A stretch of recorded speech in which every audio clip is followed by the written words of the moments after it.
അനന്തനും മാത്യു തോമസും വീട് മാറി താമസിച്ചു. അയ്യാപിള്ളയുടെ ഒരു പഴയ വീട് കിഴക്കേപ്പാടത്തിനരികിലായി ഉണ്ടായിരുന്നു. അവിടെയാണിപ്പോൾ താമസം. അവർ രണ്ടുപേരും മാത്രം. കിഴക്കേക്കരയിൽ നിന്ന് നോക്കിയാൽ വടക്കേക്കരയിലുള്ള ജെയിംസിന്റെ വീട് കാണാം. അവരെ അനന്തൻ സാമ്പത്തികമായി സഹായിക്കുന്നുണ്ട്. ജാൻസി ഇപ്പോൾ പഠിക്കാനൊന്നും പോകുന്നില്ല. ഡിഗ്രി പാസ്സായി. ഇനി എന്തെന്ന് അവർ തീരുമാനിച്ചില്ല. അതുമല്ല, മുന്നോട്ട് പഠിക്കണമെങ്കിൽ നിവൃത്തിയില്ല. ഇത്രയും തന്നെ പഠിച്ചത് മേഴ്സിക്കുട്ടിയുടെ നിർബന്ധം ഒന്നുകൊണ്ട് മാത്രമാണ്. അവൾക്ക് സാധിക്കാത്തത് ജാൻസിയിൽ കൂടി നേടിയെടുക്കാനുള്ള ശ്രമമായിരുന്നു. മേഴ്സിക്കുട്ടി 10ാം ക്ലാസ്സിൽ തോറ്റതായിരുന്നു. അന്നു മുതൽ പാടത്ത് പണിയുള്ളപ്പോൾ അതിനു പോകും. ഇല്ലെങ്കിൽ റബ്ബർ ചെരുപ്പിൻ്റെ വള്ളി വെട്ടാൻ പോകും. തുച്ഛമായ തുകയെ ഉണ്ടായിരുന്നുവെങ്കിലും ജെയിംസിന് അതൊരാശ്വാസമായിരുന്നു. ഇന്ന് ആ കുടുംബം പുലർത്തേണ്ട ചുമതല അവൾക്ക് മാത്രമായി. ചേച്ചിയുടെ കഷ്ടപ്പാടോർത്താണ് ജാൻസിയും പണിക്ക് പോകാമെന്ന തീരുമാനം അറിയിച്ചത്. അത് കേട്ടപ്പോൾ അനന്തൻ മറ്റൊന്നാലോചിച്ചു. സംഘടനാ പ്രവർത്തനത്തിന് ഒരു പെൺകുട്ടി നല്ലതാണ്. അതുകൊണ്ട് അവളെ സ്റ്റേജ് ഓർഗനൈസിംഗ് സെക്രട്ടറിയാക്കി ഒരു ശമ്പളം കൊടുക്കാം. അത് അവളെ അറിയിച്ചു. അത് അവർക്കെല്ലാം ഇഷ്ടമായി. രാവിലെ ഒന്ന് മുങ്ങിക്കുളിക്കാമെന്ന് കരുതി അനന്തൻ തോട്ടിൻകരയിലേക്ക് പോയി. തോട്ടിൽ വെള്ളം അധികമില്ലെങ്കിലും മുങ്ങിക്കുളിക്കാം. മുങ്ങിക്കുളിക്കുമ്പോൾ മനസ്സിനും ശരീരത്തിനും പ്രത്യേക ആരോഗ്യം കിട്ടുന്നത് പോലെ. ഇന്ന് കളക്ടറേറ്റിൽ കളക്ടറുടെ സാന്നിധ്യത്തിൽ തന്നെ കോൺഫറൻസിന് ക്ഷണിച്ചിരിക്കുകയാണ്. കാരണം ജില്ലയൊട്ടാകെ പ്രക്ഷോഭം ആരംഭിച്ചു കഴിഞ്ഞു. ഇതിനിടയിൽ ലേബർ ഓഫീസറുടെ സാന്നിധ്യത്തിൽ 2 വട്ടം ചർച്ച നടത്തി പരാജയപ്പെട്ടു. ജേക്കബ് അച്ചായനും മറ്റും മുതലാളിമാർക്കും യാതൊരു വിട്ടുവീഴ്ചയുമില്ല. അല്പം പ്രതികാര ബുദ്ധിയോടെയാണ് അവർ നീങ്ങുന്നത്. 11 മണിക്കാണ് കോൺഫറൻസ്. തോട്ടിൽ മറ്റാരുമില്ല. ഇപ്പോൾ സമയം 7:30 കഴിഞ്ഞിരിക്കുന്നു. പെട്ടെന്ന് തന്നെ തോട്ടിലിറങ്ങി. മാത്യുവിനാണെങ്കിൽ മുങ്ങിക്കുളിക്കുന്നതിൽ വലിയ താല്പര്യം കണ്ടില്ല. അതുകൊണ്ടാണല്ലോ വിളിച്ചിട്ടും വരാതിരുന്നത്. വെള്ളത്തിൽ ഒന്ന് മുങ്ങി. നല്ല കുളിരുണ്ട്. സോപ്പ് പതച്ച് ദേഹത്ത് തേച്ചു. ഈ സമയം വടക്കേപ്പാടവരമ്പിലൂടെ ഒരു സ്ത്രീയും പിന്നിൽ ഒരു കുട്ടിയും വരുന്നതായി തോന്നി. അത് മേഴ്സിക്കുട്ടിയും അബുവിൻ്റെ മോനുമായിരുന്നു. അവളും തോട്ടിൽ നനച്ചു കുളിക്കാൻ വരുന്നതായിരിക്കും. അവൻ ഉടൻ തന്നെ വെള്ളത്തിൽ മുങ്ങി സോപ്പ് പത കളഞ്ഞു. തോർത്തെടുത്ത് തോർത്തി. മുണ്ട് മാറിയെടുത്ത് കരയ്ക്കു കയറാൻ തുടങ്ങുമ്പോൾ അവൾ തൊട്ടരികിലെത്തി. ഇന്ന് ചർച്ചയുണ്ടല്ലേ? അവൾ ചോദിച്ചു. അവൻ മൂളി. താമസമൊക്കെ എങ്ങനെ? അവൾ വീണ്ടും ചോദിച്ചു. നല്ലത് തന്നെ. ഞാൻ പോകുന്നു മേഴ്സിക്കുട്ടി. അതും പറഞ്ഞ് അവൻ നടന്നു നീങ്ങി. ആ പോക്ക് നോക്കി മേഴ്സിക്കുട്ടി വളരെ നേരം നിന്നു. തോട്ടുവരമ്പിലെ പൂക്കൈത കിഴക്കുനിന്ന് ഉദിച്ചിറങ്ങുന്ന സൂര്യൻ്റെ തലയുയർത്തി പ്രൗഢിയിലുള്ള നോട്ടം കണ്ട് പുഞ്ചിരിച്ചു. അവിടെ ഒരു വണ്ട് നിറം കണ്ട് വട്ടമിട്ട് പറന്നു. അനന്തരം മാത്യുവും വീട് പൂട്ടി വെളിയിലിറങ്ങി. അവർ നേരെ കണ്ണാടിക്കവലയിലേക്ക് നടന്നു. ആ സമയം അയ്യാപിള്ളയും അവിടെ തയ്യാറായി നിൽക്കുന്നുണ്ടായിരുന്നു. ഓട്ടോറിക്ഷ തൊഴിലാളികൾ ചിലർ അവരുടെ അടുത്തുകൂടി. ഇന്ന് വൈകുന്നേരത്തോടു കൂടി അവരുടെ യൂണിയനും അവിടെ നിലവിൽ വരികയാണ്.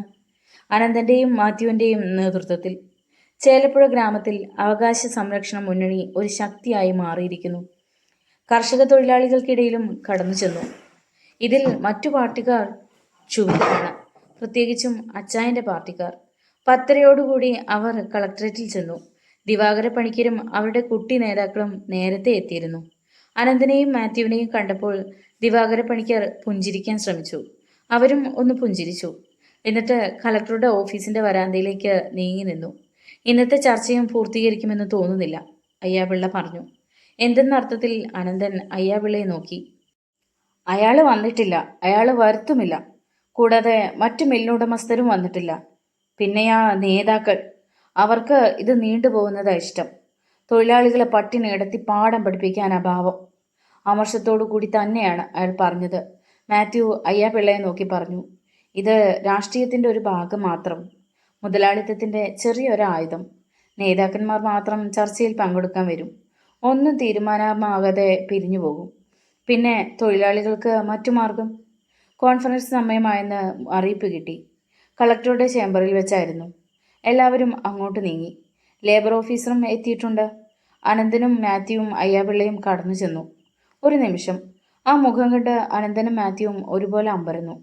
പെട്ടെന്ന് രണ്ടുപേരും നിയന്ത്രണം വരുത്തി. അവർ പരസ്പരം നോക്കി. ആതിഥേയ അനന്തനെയും മാത്യുവിനെയും മാറി മാറി നോക്കി. ആ ഭാവങ്ങളിൽ ധാരാളം കഥകൾ തെളിയുന്നു. കണ്ണുകളിൽ വിസ്മയം, ചുണ്ടുകൾക്ക് നേരിയ ചലനം. നിശബ്ദമായി അവർ പറഞ്ഞു, അനന്തു മാത്യു. ഇവിടെ? കാലം എഴുതി മായ്ച്ച കഥയിലെ നായിക സുകന്യ ചിത്രകഥയിലെ രൂപങ്ങൾ മനസ്സിൽ മെനഞ്ഞെടുത്തപ്പോൾ ഒരു കുഞ്ഞോളമായി അടുത്ത ഗായിക.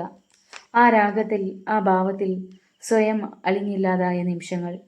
പലർക്കും കഥകൾ എഴുതാനും കവിത എഴുതാനും ചിത്രകഥ വരയ്ക്കാനും ചുവരെഴുതാനും മതിയായ രണ്ടിന പക്ഷികൾ. അവളും താനും. ഇനിയും ഒരു കൂടിക്കാഴ്ച ഉണ്ടാകില്ലെന്ന് വിചാരിച്ചിരുന്നു. പക്ഷേ ഇവിടെ അത് സംഭവിക്കുന്നു. ആനന്ദൻ്റെ മനസ്സ് ലേശം മുലഞ്ഞു. കളക്ടർ സുകന്യ, ആനന്ദൻ്റെ നിത്യഗായിക. സ്നേഹത്തിൻ്റെ താഴ്വരയിൽ കുളിരായി പടർന്ന രണ്ട് പ്രണയ ജോഡികൾ. ഇന്ന് രണ്ടും വ്യത്യസ്ത പാതയിൽ. മാത്യു വിചാരിച്ചു. എട്ടുകെട്ടിനുള്ളിലെ ജീവിതവൃത്തത്തിൽ നിന്നും അടർന്നു വീണ കഥാകാരൻ, കവി. ഇല്ലത്തൊടിയിലെ വൃക്ഷത്തലപ്പുകളിൽ നിന്നും സ്നേഹഗീതം പാടിയ ഗായകൻ. കോളേജ് ക്യാമ്പസിലെ മണിമുഴക്കം. അനന്തു, തൻ്റെ പ്രിയപ്പെട്ട അനന്തു. ഇപ്പോൾ ഇവിടെ പുതിയ വേഷത്തിൽ രാഷ്ട്രീയ നേതാവ്. ആ മുഴക്കമുള്ള ശബ്ദം താൻ കേൾക്കാൻ പോകുന്നു. ആ കവിത പാടുന്ന താളം താൻ അറിയാൻ പോകുന്നു. കളക്ടർ സുകന്യ ആകാംക്ഷാഭരിതയായി. ലേബർ ഓഫീസർ റിപ്പോർട്ട് നൽകി. ഫയലുകൾക്കിടയിൽ കൂടി കളക്ടർ ആകമാനം കണ്ണോടിച്ചു. ചർച്ച ആരംഭിച്ചു. കഴിഞ്ഞ ചർച്ചകളിൽ കണ്ട തീരുമാനങ്ങളിൽ നിന്നും വ്യത്യസ്തമായി നേതാക്കന്മാരിൽ നിന്നും പ്രതീക്ഷിക്കുന്നു. തൊഴിൽ ദിനങ്ങൾ മാറുംതോറും തൊഴിലാളികൾ പട്ടിണിയിലേക്ക് മാറും. അതോടെ സ്ഥാപനത്തിൻ്റെ ഉൽപ്പാദനത്തെയും നിലനിൽപ്പിനെയും ബാധിക്കും. അതുകൊണ്ട് നിർബന്ധങ്ങൾ ഒഴിവാക്കി. ഒരു പൊതു അഭിപ്രായം ഉണ്ടാകണമെന്ന് താൽപ്പര്യമുണ്ട്. സുകന്യ ചെറുതായി ചിരിച്ചുകൊണ്ട് നേതാക്കന്മാരെ അറിയിച്ചു. ദിവാകര പണിക്കർ എഴുന്നേറ്റു. അയാൾ അനന്തനെ ഒന്ന് നോക്കി. എന്നിട്ട് പറഞ്ഞു, മർച്ചന്റസ് അസോസിയേഷന്റെ ജില്ലാ പ്രതിനിധി എന്ന നിലയിലാണ് ഞാൻ സംസാരിക്കുന്നത്. തൊഴിൽ സ്ഥാപനങ്ങൾ അടച്ചുപൂട്ടിക്കൊണ്ട് ഒരു തീരുമാനം എടുപ്പിക്കുന്നത് അത്ര ശരിയാണെന്ന് തോന്നുന്നില്ല. അതുകൊണ്ട് സമരം പിൻവലിച്ച ശേഷം ചർച്ച നടത്തിയാൽ എന്തെങ്കിലും തീരുമാനമെടുക്കാൻ കഴിയും. അത്രയും പറഞ്ഞ് അവസാനിപ്പിച്ച ശേഷം അയ്യാപിള്ളയെ പാളി നോക്കി. അയ്യാപിള്ളയ്ക്ക് അരിശം നന്നായി ഉണ്ടായിരുന്നു. കഴിഞ്ഞൊരു കാലം വരെ ഇരുവരും ഒരേ ചിന്താഗതിയുള്ള ഒരു കുടിയുടെ കീഴിലുള്ള പാർട്ടിയിലായിരുന്നു. ഇന്ന് ആ ആശയങ്ങൾ ചിന്നിച്ചിതറി. അയ്യാപിള്ള തന്നെയാണ് ചുവട് മാറ്റിയത്. അതുകൊണ്ടാണ് പണിക്കർ അർത്ഥം വെച്ച് നോക്കുന്നത്. അനന്തൻ എണീറ്റു. ബഹുമാന്യ കളക്ടറുടെ അഭിപ്രായത്തോട് താല്പര്യമുള്ളവരാണ് ഞങ്ങൾ. സുകന്യ മിഴിച്ചു നോക്കി. തുടർന്ന്, പക്ഷേ ഒരു പക്ഷത്തിൻ്റെ അതിരുകടന്ന ആത്മവിശ്വാസവും പിടിവാശിയും കൊണ്ട് തൊഴിലാളികളെ വഞ്ചിക്കാമെന്ന് കരുതുന്നത് ശുദ്ധ ബോഷ്കാണെന്ന് പറയാതിരിക്കാൻ തരമില്ല. സമരം ചെയ്യാനുള്ള അവകാശം തൊഴിലാളികളുടേതാണ്. അവരുടെ നേട്ടങ്ങൾ സമരത്തിൽ കൂടിയേ ഉണ്ടായിട്ടുള്ളൂ. കാര്യങ്ങൾ തീരുമാനിക്കാതെ സമരം പിൻവലിക്കണമെന്ന് പറയുന്നത് ഈ വിവരക്കേട് വിളമ്പുന്നവർ ഇപ്പോഴും ഉണ്ടോ എന്ന് സംശയിച്ചു പോകുന്നു. പണിക്കരുടെ മുഖം മ്ലേച്ഛമായി. അനന്തൻ തുടർന്നു. അതുകൊണ്ട് ഞങ്ങൾ ഉന്നയിച്ചിരിക്കുന്ന ഡിമാൻഡുകളിൽ തീരുമാനമാകാതെ സമരം പിൻവലിക്കുന്ന പ്രശ്നമില്ല. അവൻ നിർത്തി. ദിവാകര പണിക്കർ ചാടി എണീറ്റു. മനഃപൂർവ്വം പ്രശ്നങ്ങളിൽ ഇടപെട്ട് അലങ്കോലമുണ്ടാക്കാൻ ശ്രമിക്കുന്ന ഇവരെ പോലുള്ളവർ പറയുന്ന കാര്യങ്ങളോട് ഞങ്ങൾക്ക് യോജിക്കാൻ കഴിയുന്നില്ല. അത്രയും പറഞ്ഞിട്ട് അയാളും ഇരുന്നു. അടുത്തിരുന്ന കുട്ടി നേതാക്കൾ പ്രോത്സാഹിപ്പിച്ചു. അപ്പോഴാണ് മാത്യു മെല്ലെ എണീറ്റത്. ഒരു പ്രതിപക്ഷ ബഹുമാനം പോലുമില്ലാതെ വായിൽ തോന്നുന്നതെന്തും സ്ഥലം പോലും മറന്ന് പറഞ്ഞ് നേതാക്കന്മാരെന്ന് അഭിമാനിക്കുന്ന ഇവരോടുകൂടി ഒരു ചർച്ച മുന്നോട്ടു പോകാൻ ഞങ്ങൾക്കും ബുദ്ധിമുട്ടാണ്. മാത്യുവിൻ്റെ ശരശക്തമായ വാക്കുകൾ പണിക്കർക്കിട്ട് കൊണ്ടു. ആ മുഖമൊന്ന് വിളറി. ആ സമയം മുറിയിൽ ഫോൺ ബെൽ മുഴങ്ങി. സുകന്യ റിസീവർ കാതോട് ചേർത്തു. അവളുടെ മുഖത്തെ ഭാവങ്ങൾ സംഘർഷഭരിതമാകുന്നത് എല്ലാവർക്കും കാണാമായിരുന്നു. എല്ലാം മൂളിക്കേൾക്കുന്നു. DSPയുടെ കോളായിരുന്നു. ഗൗരവതരമായ എന്തോ ഒരു സംഭവത്തെക്കുറിച്ചാണ് സൂചിപ്പിച്ചത്. എത്രയും പെട്ടെന്ന് പ്രതിയെ കസ്റ്റഡിയിലെടുക്കാൻ കളക്ടർ നിർദ്ദേശം കൊടുത്തു. അപ്പോൾ തന്നെ മറ്റൊരു മറുപടി വന്നു. അത് കേട്ട് സുകന്യ ഞെട്ടി. മനസ്സിലൊരു മിന്നൽ. എന്തു ചെയ്യണമെന്നറിയാതെ കുഴങ്ങി. റിസീവർ ക്രാഡിലേക്ക് അലച്ചു വീണു. ഇന്നത്തെ ചർച്ച തൽക്കാലം ഇവിടെ അവസാനിപ്പിക്കാം. മറ്റൊരു ദിവസമാകാം, ക്ഷീണിതയെപ്പോലെ അവൾ പറഞ്ഞു. ദിവാകര പണിക്കരും സഹപ്രവർത്തകരും എണീറ്റ് വെളിയിലേക്ക് ഇറങ്ങി. ലേബർ ഓഫീസറും താമസിയാതെ ഇറങ്ങി. കൂട്ടത്തിൽ അനന്തനും മാത്യുവും അയ്യാപിള്ളയും പോകാനായി ഭാവിച്ചപ്പോൾ, അനന്തു, അവൾ പതുക്കെ വിളിച്ചു. ആ ശബ്ദം കേട്ട് അയ്യാപിള്ള അന്തം വിട്ടു നിന്നു. അനന്തനും കളക്ടറും മുൻപരിചയക്കാരോ? ആ വിളി അതല്ലേ മനസ്സിലാക്കുന്നത്? അയാൾ വിചാരിച്ചു. അനന്തൻ നിന്നു. തിരിഞ്ഞ് അവളെ നോക്കി. ഒപ്പം മാത്യുവും. എന്തൊക്കെയോ രേഖാചിത്രങ്ങൾ കാറ്റിൽ ഉലച്ചു വീഴുന്ന പ്രതീതി. സുകന്യ പറഞ്ഞു, ഇങ്ങനെ ഇപ്പോൾ കാണുമെന്ന് പ്രതീക്ഷിച്ചില്ല. ഇനി മറ്റൊരു രൂപത്തിൽ കൂടി. അതെനിക്ക് സഹിക്കാനാവുന്നില്ല. അവളുടെ മിഴികൾ നനഞ്ഞു കുളിച്ചു. അടുത്ത വാചകം തുടരാൻ നാക്കിന് വഴക്കം പോരാത്ത പോലെ. എങ്കിലും അവൾ ചോദിച്ചു, മേഴ്സിക്കുട്ടി എന്നൊരു പെൺകുട്ടിയെ പരിചയമുണ്ടോ? അനന്തന് അവളുടെ വാക്കുകളിലെ വ്യംഗ്യാർത്ഥം ഒരു ദുസ്സൂചനയുടെ ഭാഗം പോലെ തോന്നി. ഉവ്, അവൻ പറഞ്ഞു. അത് അത് അതിനെ ആരോ കൊന്നു, കുളിക്കടവിൽ വെച്ച്. അവരെല്ലാം അക്ഷരാർത്ഥത്തിൽ ഞെട്ടിപ്പോയി. ബലാത്സംഗം, SP വിളിച്ചിരുന്നു. അവർ സ്തംഭിച്ചു നിന്നു. ഇനി ഏറെ ഞെട്ടിക്കുന്ന മറ്റൊന്നുകൂടിയുണ്ട്. സുകന്യ അനന്തൻ്റെ കണ്ണുകളിലേക്ക് ഉറ്റുനോക്കി. പിന്നെ വളരെ വിഷമത്തോടെയാണ് അത് പറഞ്ഞത്. സംശയിക്കുന്ന പ്രതി. അവർ മൂവരും മുഖമുയർത്തി നോക്കി. അനന്തുവാണ്. നിർത്തൂ! അനന്തൻ സ്ഥലം മറന്നലറി കിതച്ചു. അവൾ ഒളിച്ചിറക്കിക്കൊണ്ടിരുന്ന കണ്ണീർ കർച്ചീഫ് കൊണ്ട് തുടച്ച ശേഷം പറഞ്ഞു, ഇപ്പോൾ ശാന്തമാകൂ അനന്തു. വെളിയിൽ DSP കാത്തു നിൽക്കുകയാണ്. പുറത്തിറങ്ങിയാൽ അവർ കൊണ്ടുപോകും. അതിനു മുമ്പായി ഇങ്ങോട്ടൊന്ന് നോക്കൂ. അവൻ അവളെ ശ്രദ്ധിച്ചു. പൊട്ടിച്ചിതറാൻ ത്രസിച്ചു നിൽക്കുന്ന കുമിളിയുടെ രൂപം പോലെ തന്നെ നോക്കി കൃത്രിമമായി ചിരിക്കുന്നു. ദേ, ഞാൻ ഒന്നും വിശ്വസിക്കുന്നില്ല. ഈ സുകന്യ. എൻ്റെ അനന്തുവിനെ എനിക്കറിയാം. ധീരമായി പോകൂ. പഴയ യൂണിയൻ ചെയർമാനെ പോലെ, കവിയെപ്പോലെ. അത് പറഞ്ഞു നിർത്തിയപ്പോൾ ആ കുമിള പൊട്ടിച്ചിതറി. തറയിൽ ചിത്രപതംഗം പരത്തി. അനന്തൻ വെളിയിലേക്കിറങ്ങി. കൂട്ടത്തിൽ മാത്യുവും അയ്യാപിള്ളയും. പറഞ്ഞതുപോലെ SP-യും പോലീസുകാരും വെളിയിൽ കാത്തു നിന്നിരുന്നു. അനന്തൻ അവരോടൊപ്പം പോലീസ് ജീപ്പിൽ കയറി പോലീസ് ക്ലബിലേക്ക് പോയി. മാത്യുവും അയ്യാപിള്ളയും അത് നോക്കി നിന്നു. Police club. അനന്തൻ ഒരു കസേരയിലിരിക്കുന്നു. മുന്നിലായി SP കൃഷ്ണചന്ദ്രൻ ഇരിക്കുന്നു. CI വിനീത്, ചേലപ്പുഴ SI സലീം, കോൺസ്റ്റബിൾമാർ തുടങ്ങിയവർ അടുത്തു തന്നെയുണ്ട്. ചോദ്യങ്ങൾ തുടർന്നുകൊണ്ടിരുന്നു. ജെയിംസുമായിട്ടുള്ള പരിചയം ജയിലിൽ നിന്ന് മാത്രമുള്ളതോ അതോ അതിനു മുൻപുള്ളതോ? SP ചോദിച്ചു. ജയിലിൽ വെച്ച് മാത്രം, അനന്തൻ മറുപടി പറഞ്ഞു. ആ പരിചയത്തിൽ മാത്രമാണോ ഈ ചേലപ്പുഴയിൽ നിങ്ങളെത്തിയത്? അതെ. അബുവുമായി നിങ്ങൾക്ക് പരിചയമുണ്ടായിരുന്നോ? ഇല്ലായിരുന്നു. നിങ്ങൾ ഒരു വിപ്ലവകാരിയാണോ? ഒരു മനുഷ്യസ്നേഹി. അനന്തൻ്റെ വാക്കുകൾ ധിക്കാരമായി മാറുന്നതുപോലെ SP-ക്ക് തോന്നി. നിങ്ങൾ എവിടെ ഇരുന്നാണ് സംസാരിക്കുന്നതെന്ന് അറിയാമോ? അറിയാം, പോലീസ് കസ്റ്റഡിയിൽ. SP-യുടെ മുഖത്ത് ഗൗരവം. കീഴടങ്ങാത്ത ഒരു മല്ലൻ്റെ പ്രതികരണം പോലെ അനന്തൻ്റെ വാക്കുകൾ പ്രതിധ്വനിക്കുന്നതായി അവർക്ക് തോന്നി. മേഴ്സിക്കുട്ടിയെ അറിയുമോ? SP-യുടെ ചോദ്യങ്ങൾ ആവർത്തിച്ചു. അറിയും. എങ്ങനെ? ജെയിംസിൻ്റെ മൂത്ത സഹോദരി. അതിലുപരി എനിക്ക് എൻ്റെ സഹോദരി. SP ചിരിച്ചു. കൊള്ളാം. ജെയിംസിൻ്റെ സഹോദരി തൻ്റെ സഹോദരിയാകുന്നത് എങ്ങനെ? നിങ്ങളുടെ പേര് അനന്തൻ എന്നല്ലേ? ഒരു ഹിന്ദു അല്ലേ? പിന്നെങ്ങനെ മേഴ്സിക്കുട്ടിയുടെ സഹോദരനാകും? അമ്മയും ഭാര്യയും അല്ലാത്തതുകൊണ്ട് സഹോദരി എന്ന് വിളിക്കുന്നു. അനന്തൻ്റെ മറുപടി SP-യെ രോഷാകുലനാക്കി. ഇവനെ മര്യാദയ്ക്ക് കൈകാര്യം ചെയ്താൽ ശരിയാവില്ല. സംസാരിക്കാൻ കഴിവുള്ളവൻ, ധീരതയുള്ളവൻ. ഇവനോട് ചോദ്യം ചെയ്യേണ്ട രീതിയിൽ തന്നെയാവാം. മേഴ്സിക്കുട്ടിയെ പല പ്രാവശ്യം നിങ്ങൾ ശല്യം ചെയ്തിരുന്നില്ലേ? മേഴ്സിക്കുട്ടിയുടെ അമ്മ മറിയാമ്മ തന്നെ താക്കീത് ചെയ്ത് നിർത്തിയില്ലേ? അങ്ങനെയല്ലേ നിങ്ങൾ അവിടെ നിന്നും താമസം മാറ്റിയത്? അതിൻ്റെ പ്രതികാരമല്ലേ ഇത്തരമൊരു ചിന്താഗതിയിലേക്ക് കൊണ്ടെത്തിച്ചത്? ആ വാക്കുകൾ ഓരോന്നും അനന്തൻ്റെ ഹൃദയതന്ത്രികളിൽ മുള്ളുകൾ പോലെ തറച്ചു. മുന്നിലിരിക്കുന്നത് പോലീസ് ഓഫീസർ അല്ലായിരുന്നുവെങ്കിൽ ശരിക്കും മറുപടി കൊടുക്കുമായിരുന്നു. കുറച്ചു നേരം അവൻ മൗനത്തിലാണ്ടു. എന്താ, ധ്യാനത്തിലാണോ? മറുപടിയില്ലേ? SP ചോദിച്ചു. മേഴ്സിക്കുട്ടിക്ക് ഞാനൊരു ശല്യമായി തോന്നിയിരുന്നില്ല. എന്താ, നിങ്ങൾ പ്രണയത്തിലായിരുന്നോ? എങ്കിൽ പിന്നെന്തിനാ അതിനോട് ഈ ക്രൂരത ചെയ്തത്? കഷ്ടം. കൃഷ്ണചന്ദ്രൻ പരിഹസിച്ചു. ഞാനൊരു തെറ്റും ചെയ്തില്ല. ഞാൻ ആരെയും കൊന്നില്ല. അനന്തിൻ്റെ വാക്കുകൾ ചിതറിത്തെറിച്ചു. അതുകേട്ട് കൃഷ്ണചന്ദ്രൻ അട്ടഹസിച്ചു. ഇരുന്ന കസേര പിന്നോട്ട് തള്ളി ചാടി എണീറ്റു. കൈ നീർത്ത് ആഞ്ഞൊരടി. അത് അനന്തൻ്റെ കരണത്ത് പതിച്ചു. കസേരയുമായി അവൻ മറിഞ്ഞു വീണു. SP പെട്ടെന്ന് നാഭികുത്തിനെ പിടിച്ചു പോക്കി. നീ ആരെയും കൊന്നില്ലേ? ഇല്ല. റാസ്കൽ.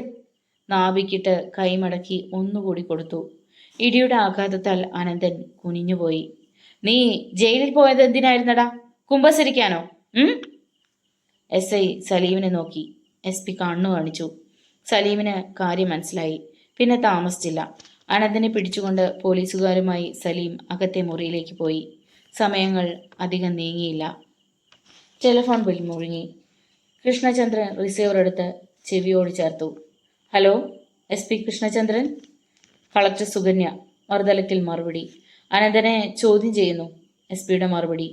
മറ്റാരെയും? അനന്തനെ ചുറ്റിപ്പറ്റിയാണ് റിപ്പോർട്ടുകൾ കിട്ടിക്കൊണ്ടിരിക്കുന്നത്.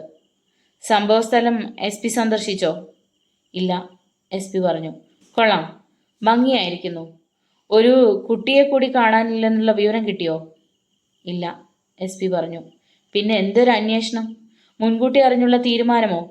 സ്ഥലം നേരിട്ട് അന്വേഷിച്ച് ഒരു റിപ്പോർട്ട് കിട്ടണം. കുട്ടിയെ കണ്ടെത്തണം. അത് തറപ്പിച്ചുള്ള നിർദ്ദേശമായിരുന്നു. Yes sir. വീണ്ടും അങ്ങേ തലക്കിൽ നിന്നും ശബ്ദിച്ചു. നിരപരാധികൾ ശിക്ഷിക്കപ്പെടാൻ പാടില്ല. കുറ്റം ചെയ്തവർ മാത്രം ശിക്ഷിക്കപ്പെടട്ടെ. പിന്നെ അനന്തനെ ഒന്ന് നേരിൽ കാണണം. നിയമതടസ്സമുണ്ടോ? ഇല്ലെങ്കിൽ ഉടനെ ആവാം. SP കൃഷ്ണചന്ദ്രൻ കുഴങ്ങി. ഈ പരുവത്തിൽ ഇപ്പോഴവിടെ എത്തിച്ചാൽ ശ്രീമതിക്ക് അത് രസിച്ചില്ലെന്നിരിക്കും. അവർ വളരെ നിയമത്തിൽ മുറുകി പിടിക്കുന്നവരാകാം. കൂടാതെ റിട്ടയർഡായ ഉന്നതനായ ഒരു ഹൈക്കോടതി ജഡ്ജിയുടെ മകളും. പോലീസ് കസ്റ്റഡിയിൽ കിട്ടിയ പ്രതിയെ പൂർണ്ണമായി ചോദ്യം ചെയ്യാതെ കളക്ടറുടെ മുന്നിൽ പെട്ടെന്ന് ഹാജരാക്കുക എന്ന് പറയുമ്പോൾ അതിൻ്റെ ഔചിത്യം മനസ്സിലാകുന്നില്ല. അത് തൻ്റെ പ്രസ്റ്റീജിനെ ബാധിക്കും. SP ചിന്തിച്ചു. ഹലോ, അപ്പോൾ അങ്ങേ തലക്കിൽ ഡിസ്കണക്ട് ചെയ്തിരിക്കുന്നു. SP-യും CI-യും SI-യും 2-3 പോലീസുകാരും കൂടി അനന്തനെയും കൊണ്ട് ജീപ്പിൽ കയറി കളക്ടറേറ്റിലേക്ക് തിരിച്ചു. കളക്ടർ കാത്തിരിക്കുകയായിരുന്നു. വിസിറ്റിംഗ് റൂമിൽ അവർ എത്തി. ആ സമയം അവർ കടന്നു വന്നു. വന്ന പാടെ അനന്തനെ ഒന്ന് നോക്കി. അനന്തൻ തല ഉയർത്തിയില്ല. അവൻ നന്നേ ക്ഷീണിതനായിരുന്നു. അവൻ്റെ മുഖത്ത് അടിയുടെ തിണർത്ത പാടുകൾ സുകന്യ കണ്ടു. അരുതാത്തത് കാണുന്നത് പോലെ കുറച്ചു നേരം നോക്കി നിന്നു. മറ്റുള്ളവർക്ക് സംശയം തോന്നാത്ത രീതിയിൽ അവൾ പ്രതികരിച്ചു. ഇരിക്കൂ. SP ഇരുന്നു. ഇരിക്കൂ. അത് അനന്തനോടായിരുന്നു. അവൻ ഇരുന്നില്ല. സംഭവം നടക്കുമ്പോൾ ഒരു കുട്ടിയുണ്ടായിരുന്നു. അതിനെയും കാണാനില്ല എന്ന് ഇൻറ്റിമേഷൻ കിട്ടി. എത്രയും വേഗം ആ കുട്ടിയെ കണ്ടെത്താൻ ശ്രമിക്കണം. അപ്പോൾ കേസ് മറ്റൊരു രൂപത്തിൽ നീങ്ങാം. SP തന്നെ നേരിട്ട് അന്വേഷിക്കുക നല്ലത്, സുകന്യ അറിയിച്ചു. Yes sir. അനന്തൻ CI വിനീതിൻ്റെ നിരീക്ഷണത്തിലാകാം അല്ലേ? Yes sir. SP-യും പോലീസുകാരും പുറത്തിറങ്ങി. ഉടൻ തന്നെ അവർ സംഭവസ്ഥലത്തേക്ക് യാത്രയായി. മുഖം അധികം ഉയർത്താതെ ഗാഢമായ ചിന്തയിൽ നിന്ന അനന്തൻ്റെ തോളിൽ CI വിനീത് മെല്ലെ തട്ടി. അത് മനസ്സിലാക്കി തിരിഞ്ഞു നടക്കാൻ ഭാവിച്ചു. വിനീത്, സുകന്യ വിളിച്ചു. വിനീത് കളക്ടറുടെ മുഖത്തേക്ക് നോക്കി. ഉപദ്രവിക്കേണ്ട. Yes sir. അവൻ നടന്നു നീങ്ങുന്നത് നോക്കി നിന്നപ്പോൾ മനസ്സ് തേങ്ങുന്നത് പോലെ. എന്തു വിഷമിച്ചായിരുന്നു ഇത്രയും നേരം ആത്മധൈര്യം ചോരാതെ നിന്നത്. വിളിച്ചത് താമസിച്ചുപോയി. അതിനു മുമ്പ് അവർ കാര്യങ്ങൾ നടത്തിക്കഴിഞ്ഞു. ആ കരിവാളിച്ച മുഖം കാണാൻ കരുത്തില്ലായിരുന്നു. അനന്ത് ഒരിക്കലും വികലമായ ഒരു മനസ്സിനുടമയായി കണ്ടിരുന്നില്ല. പിന്നെ അനന്തുവിനെ തനിക്ക് ശരിക്കും അറിയാം. മറിച്ച് ഇല്ല, ഇതങ്ങനെ ആയിരിക്കില്ല. രാഷ്ട്രീയ പ്രതിയോഗികൾ തീർത്ത ചങ്ങലയായിരിക്കും. ആർക്കും നീതി നിഷേധിക്കപ്പെടാതിരിക്കട്ടെ. അവൾ സ്വയം വിമർശനം നടത്തി. പാറക്കുഴി വീട്ടിൽ അലമുറകൾ ഉയർന്നു. ആ 15 സെന്റ് പുരയിടത്തിൻ്റെ കമ്പിവേലുകൾ തകർത്താണ് ജനങ്ങൾ അവിടെ ഇരച്ചു കയറിയിരിക്കുന്നത്. എങ്ങോട്ട് നോക്കിയാലും സഹതാപത്തിൻ്റെ കണ്ണീർപ്പാടുകൾ. അതോടൊപ്പം ആത്മരോഷം വീർപ്പ് മുട്ടി നിൽക്കുന്നു. മാത്യു തോമസും അയ്യാപിള്ളയും മിൽ തൊഴിലാളികളുമെല്ലാം വീട്ടുകാരെ സമാധാനിപ്പിക്കാൻ ശ്രമിക്കുന്നു. മൃതദേഹം പെട്ടിക്കുള്ളിലേക്ക് എടുത്തു. പാടവരമ്പിലൂടെ റോഡിലേക്ക് നീങ്ങി. പിന്നിലായി വലിയ ജനക്കൂട്ടം ഉറുമ്പിൻ നിര പോലെ മെല്ലെ ഒഴുകി റോഡിലെത്തി. തയ്യാറായി കിടന്ന മഞ്ചലിൽ കിടത്തി. മഞ്ചൽ ഉരുണ്ടു. മേഴ്സിക്കുട്ടി ശാന്തമായി ഉറങ്ങുന്നു. സ്നേഹദൂതുമായി ഒരു അന്ത്യയാത്ര. പള്ളിത്തിരുമുറ്റത്തേക്കുള്ള വിലാപയാത്രയിൽ ജേക്കപ്പച്ചായനും കുടുംബവുമുണ്ട്. പിപ്പിരി മത്തായിയും റഷീദും ശംഖുവും ചന്ദ്രവും എല്ലാവരും തീർത്തും ദുഃഖിതർ. മത്തായി അവരിൽ ഒറ്റപ്പെട്ടവനെ പോലെ കണ്ടു. ചില നിമിഷങ്ങളിൽ ആരും കാണാതെ വിങ്ങിപ്പൊട്ടുകയും കണ്ണു തുടയ്ക്കുകയും ചെയ്യുന്നത് കാണാം. അനന്തൻ ഇങ്ങനൊരു കൃത്യത്തിന് തുനിയുമെന്ന് അവനെ അറിയുന്നവരാരും വിശ്വസിക്കില്ല. പിന്നെ അത് നാളെ തെളിയേണ്ട സത്യങ്ങൾ. കൂടിയവർ ആ സന്ദർഭത്തിൽ അങ്ങനെ മാത്രം ഒതുക്കത്തിൽ പറഞ്ഞു. വലിയ തറയിലെ തോമാച്ചനും അന്നമ്മച്ചേടത്തിയും യൂജിനുമെല്ലാം ആ വിലാപയാത്രയിൽ ഉണ്ടായിരുന്നു. ജാതി മതഭേദങ്ങളൊന്നും കൂടാതെയുള്ള വമ്പിച്ച ജനാവലിയുടെ മുമ്പിലായി SP-യുടെ നേതൃത്വത്തിൽ പോലീസ് ജീപ്പും അനുധാവനം ചെയ്തു. എല്ലാവരും ആത്മാവിന് നിത്യശാന്തി നേർന്നു. സന്ധ്യയ്ക്ക് മുമ്പ് സംസ്കാരം കഴിഞ്ഞു. ഓരോരുത്തർ മടങ്ങാൻ തുടങ്ങി. പള്ളി അങ്കണത്തിൽ ചിലർ മാറി നിന്ന് ചർച്ച നടത്തുന്നുണ്ട്. അക്കൂട്ടത്തിൽ മാത്യു തോമസും അയ്യാപിള്ളയുമുണ്ട്. ഇതിനു പിന്നിലെ ചതി അവർ മനസ്സിലാക്കി. ഇതൊരു ഗൂഢാലോചനയുടെ ഫലമാണെന്നാണ് അവർക്ക് പറയാനുള്ളത്. പിന്നിലുള്ള ശക്തികൾ ആരെന്ന് ഊഹിച്ചു കഴിഞ്ഞു. സ്വാർത്ഥ ലാഭത്തിനു വേണ്ടി ഏതു നീചകൃത്യവും ചെയ്യുകയാണ് അവർ. അതിൻ്റെ ഫലമാണ് ഈ പാവപ്പെട്ട പെൺകുട്ടിക്ക് സംഭവിച്ചത്. ജേക്കബ് അച്ചായൻ അറിയാതെ ഇങ്ങനൊരു സംഭവം ഇപ്പോൾ ഇവിടെ അരങ്ങേറേണ്ടതില്ല. പ്രതികാരം, അതും ഒരു പെൺകുട്ടിയോട്, ജെയിംസിൻ്റെ പെങ്ങളോട്, പിന്നെ അനന്തനോട്. അനന്തൻ തോട്ടിൽ കുളിക്കാൻ പോയി എന്നുള്ളതാണ് സത്യം. എങ്കിലും പട്ടാപ്പകൽ ഇങ്ങനൊരു കൃത്യത്തിന് തുനിയുമെന്ന് വിശ്വസിക്കാൻ വയ്യ. പ്രത്യേകിച്ച് മേഴ്സിക്കുട്ടിയോട്. ഇത് ഏതോ പ്രതികാരദാഹികൾ ചെയ്തത് തന്നെ. അബുവിൻ്റെ മോനെ ഇതുവരെ കിട്ടിയില്ല. കുട്ടി മേഴ്സിക്കുട്ടിയോടൊപ്പം തോട്ടിൻകരയിലേക്ക് പോയതായി പറയുന്നുണ്ട്. ഈ സംഭവത്തിന് ശേഷം പിന്നെ ആരും കുട്ടിയെ കണ്ടിട്ടില്ല. കുട്ടിയും അതോ എവിടെയെങ്കിലും ഒളിപ്പിച്ചിരിക്കുന്നുവോ? എല്ലാ മനസ്സും ഒരുപോലെ വ്യാകുലപ്പെട്ടു. കുട്ടിയെ കണ്ടുകിട്ടണം. ഒളിപ്പിച്ചു വെച്ചവനെ കണ്ടെത്തണം. ഇതിനെതിരെ ജനവികാരം പടർത്തണം. യഥാർത്ഥ പ്രതിയെ കണ്ടെത്താൻ ആക്ഷൻ കൗൺസിൽ രൂപീകരിക്കണം. അവിടെ നടന്ന ചർച്ചയിൽ ധാരാളം അഭിപ്രായങ്ങൾ ഉയർന്നു വന്നു. അവർ അവിടെ കൂടി നിന്ന് സംസാരിക്കുന്നത് SP ശ്രദ്ധിക്കാതിരുന്നില്ല. അച്ചായനും ഭാര്യ ശോശാമ്മ കുഞ്ഞമ്മയും ഷീബയും വീട്ടിലേക്ക് പോകാനായി നീങ്ങി. നിറം മങ്ങിയ ഒരു പൂവ് പോലെയായിരുന്നു ശോശാമ്മ കുഞ്ഞമ്മയുടെ മുഖം. ഇങ്ങനെയൊരു ദുരന്തം കൂടി കാണേണ്ടി വന്നതിൽ അവർക്ക് അതിയായ ദുഃഖമുണ്ട്. ജേക്കബ് അച്ചായനെയും തികച്ചും ദുഃഖിതനായാണ് കണ്ടത്. SP-യുടെ അടുത്ത് വന്നപ്പോൾ തൻ്റെ വികാരം അദ്ദേഹത്തെ അറിയിക്കുക വരെ ഉണ്ടായി. സർ, പറയുന്നതിൽ അബദ്ധമുണ്ടെങ്കിൽ ക്ഷമിക്കണം. കണ്ണിൽ നിന്ന് പൊടിഞ്ഞു വീണ കണ്ണീർ കർച്ചീഫ് കൊണ്ട് തുടച്ച ശേഷം പറഞ്ഞു തുടങ്ങി. ഒരു പാവപ്പെട്ട പെൺകുട്ടിയുടെ ജീവിതം മാത്രമല്ല, ഒരു കുടുംബത്തിൻ്റെ ആശ്രയം തന്നെയാണ് നഷ്ടമായത്. ഇത് നഷ്ടപ്പെട്ടുവെന്ന് മാത്രം പറഞ്ഞാൽ പോരാ, തല്ലിക്കെടുത്തിയെന്ന് പറയുന്നതാ ശരി. അടുത്തടുത്ത് വന്നവർ പലരും അച്ചായൻ്റെ വാക്കുകൾ കേട്ടു നിന്നു. അച്ചായൻ തുടർന്നു. പലരും പറയുന്നത് പോലെ എനിക്ക് ആ കുടുംബത്തോട് സ്നേഹക്കുറവൊന്നുമില്ല. ഞങ്ങൾ അങ്ങനെ കഴിഞ്ഞവരുമല്ല. പക്ഷേ ചിലതൊക്കെ സംഭവിച്ചു. അതുകൊണ്ട് എന്തും അങ്ങനെയാവണമെന്നുമില്ല. എന്നാലും മേഴ്സിക്കുട്ടിക്ക് ഇത് വന്നതിൽ എനിക്ക് അതിയായ ദുഃഖമുണ്ട്. എൻ്റെ മോളും മേഴ്സിക്കുട്ടിയും സമപ്രായക്കാരാണ്. സ്വബോധം നഷ്ടപ്പെട്ട ചെറുപ്പക്കാരുടെ പരാക്രമങ്ങൾ കൂടി വരികയാണ്. ഏതായാലും കുറ്റവാളികൾ രക്ഷപ്പെടാൻ ഇടവരരുത്. അതിനുവേണ്ടി എൻ്റെ എല്ലാവിധ സഹായങ്ങളും ഉണ്ടായിരിക്കും. അത്രയും പറഞ്ഞു നിർത്തി. ചുറ്റും നിന്നവരെ ഒന്ന് നോക്കി. ഭാര്യയെയും മകളെയും നോക്കി. ചിലരൊക്കെ ആ അഭിപ്രായത്തിൻ്റെ അന്തസ്സിനെ പുകഴ്ത്തി. നിങ്ങളെപ്പോലുള്ളവരുടെ സഹായവും ഇക്കാര്യത്തിൽ ഞങ്ങൾക്ക് ആവശ്യമാണ്, SP പറഞ്ഞു. ഓക്കെ, എങ്കിൽ നീങ്ങട്ടെ. അച്ചായൻ വിട പറഞ്ഞു. പിന്നാലെ ഭാര്യയും മകളും.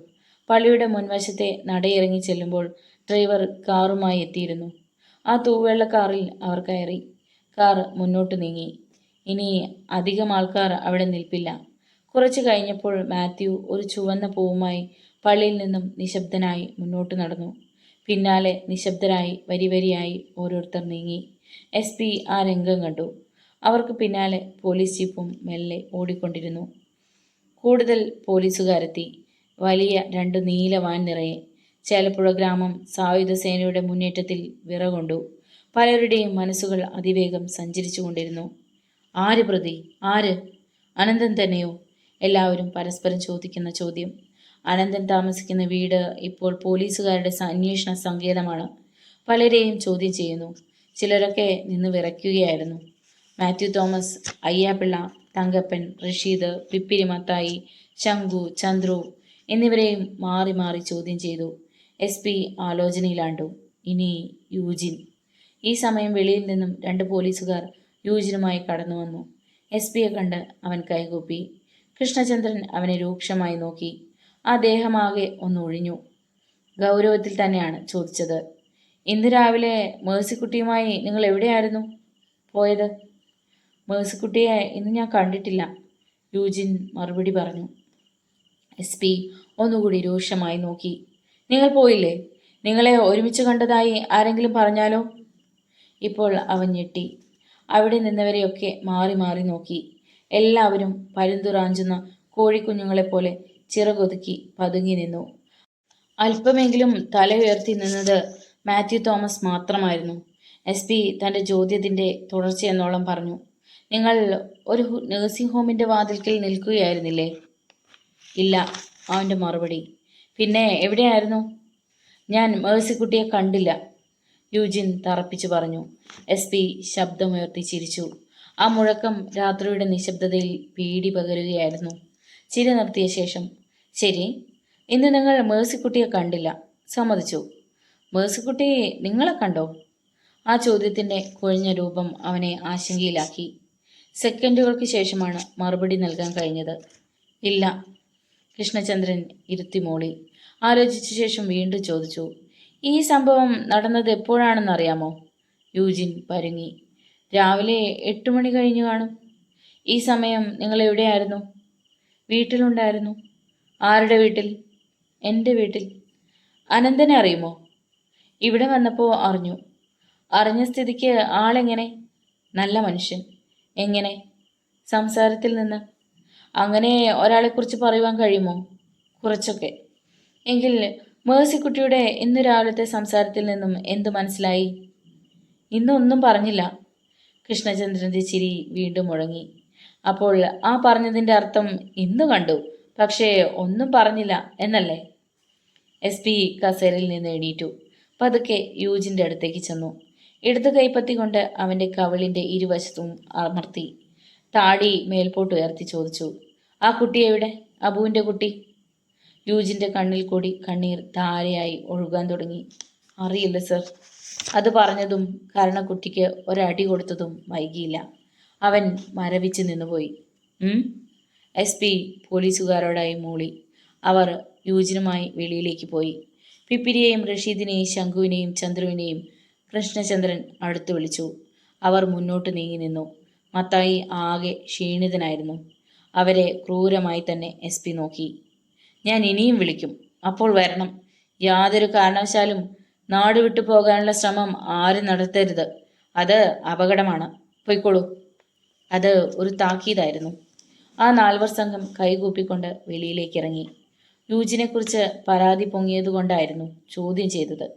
അത് അയ്യാപിള്ളയായിരുന്നു സൂചിപ്പിച്ചത്. ഇന്ന് രാവിലെ അനന്തനും മാത്യുവും വെളിയിലേക്ക് ഇറങ്ങിയ സമയം ആ വീട്ടിലേക്ക് യൂജിൻ ചെന്നിരുന്നത് പലരും കണ്ടതായി പറയുന്നുവെന്നായിരുന്നു പരാതി. യൂജിനെ ചോദ്യം ചെയ്തതിലും സ്റ്റേഷനിലേക്ക് കൊണ്ടുപോയതിലും സന്തുഷ്ടനാണ് അയ്യാപിള്ള. അല്പം കഴിഞ്ഞപ്പോൾ കുമാരുമായി പോലീസെത്തി. എസ് പിയെ കണ്ടപ്പോൾ അവൻ വിറയ്ക്കുകയായിരുന്നു. സിംഹത്തെ കണ്ട മാൻപേടയെ പോലെ. അവൻ മുന്നോട്ട് കടന്നുവന്ന് കൃഷ്ണചന്ദ്രൻ്റെ കാൽക്കിലേക്ക് കമിഴ്ന്നു വീണു. ഞാനല്ലേ അമ്മാനെ, എന്നെ ഒന്നും ചെയ്യരുതേ. അവൻ പൊട്ടിക്കരഞ്ഞു. എഴുന്നേൽക്കട, എസ് പി അലറി. കുമാരു ചാടി എണീറ്റു, വിറച്ചു, കൈകൂപ്പി നിന്നു. കൃഷ്ണചന്ദ്രൻ കണ്ണുകൾ ചലിപ്പിക്കാതെ അവനെ തന്നെ നോക്കി. ആ നോട്ടത്തിൽ കുമാരു വിയർക്കാൻ തുടങ്ങി, രാത്രിയിൽ തണുപ്പിനെ പോലും അവഗണിച്ച്. അബുവിൻ്റെ മോൻ എവിടെയാടാ? എസ് പിയുടെ കനത്ത ശബ്ദം. വിറയൽ കാരണം വാക്കുകൾ കിട്ടാതെ കുമാരു തേങ്ങി. പറയടാ, അബുവിൻ്റെ മോനെവിടെ? നീ എവിടെയാ ഒളിപ്പിച്ചിരിക്കുന്നേ? ചോദ്യത്തിന് ഗൗരവം കൂടിക്കൂടി വന്നു. അതോടെ കുമാരു തളർന്നു. ഞാൻ കണ്ടില്ലേ മാനെ? എസ് പി അല്പനേരത്തെ ആലോചനയ്ക്ക് ശേഷം ശാന്തനായി ചോദിച്ചു. മേഴ്സിക്കുട്ടിയെ നിനക്കറിയാമോ? പാറക്കുഴിയിലെ കുഞ്ഞാ. ആ കുഞ്ഞ് ചത്തതിൽ എനിക്ക് സങ്കടമുണ്ടേ മാനെ. എങ്കിൽ ആരാ കൊന്നത്? അത് എനിക്കറിയില്ലേ മാനെ. അനന്തനെ അറിയുമോ? അറിയാം, വളരെ ആവേശത്തോടെ പറഞ്ഞു. അനന്തൻ്റെ പേര് പറഞ്ഞപ്പോൾ ആ എണ്ണക്കറുപ്പുള്ള മുഖത്ത് വിരിഞ്ഞ സന്തോഷം കൃഷ്ണചന്ദ്രൻ ശ്രദ്ധിച്ചു. അയാൾ എങ്ങനെയാ കുമാരുവിനോട് പെരുമാറുന്നത്? നല്ല സ്നേഹത്തോടെ, ചിരിച്ചേ വർത്തമാനം പറയത്തുള്ളൂ. നല്ല ആളാ.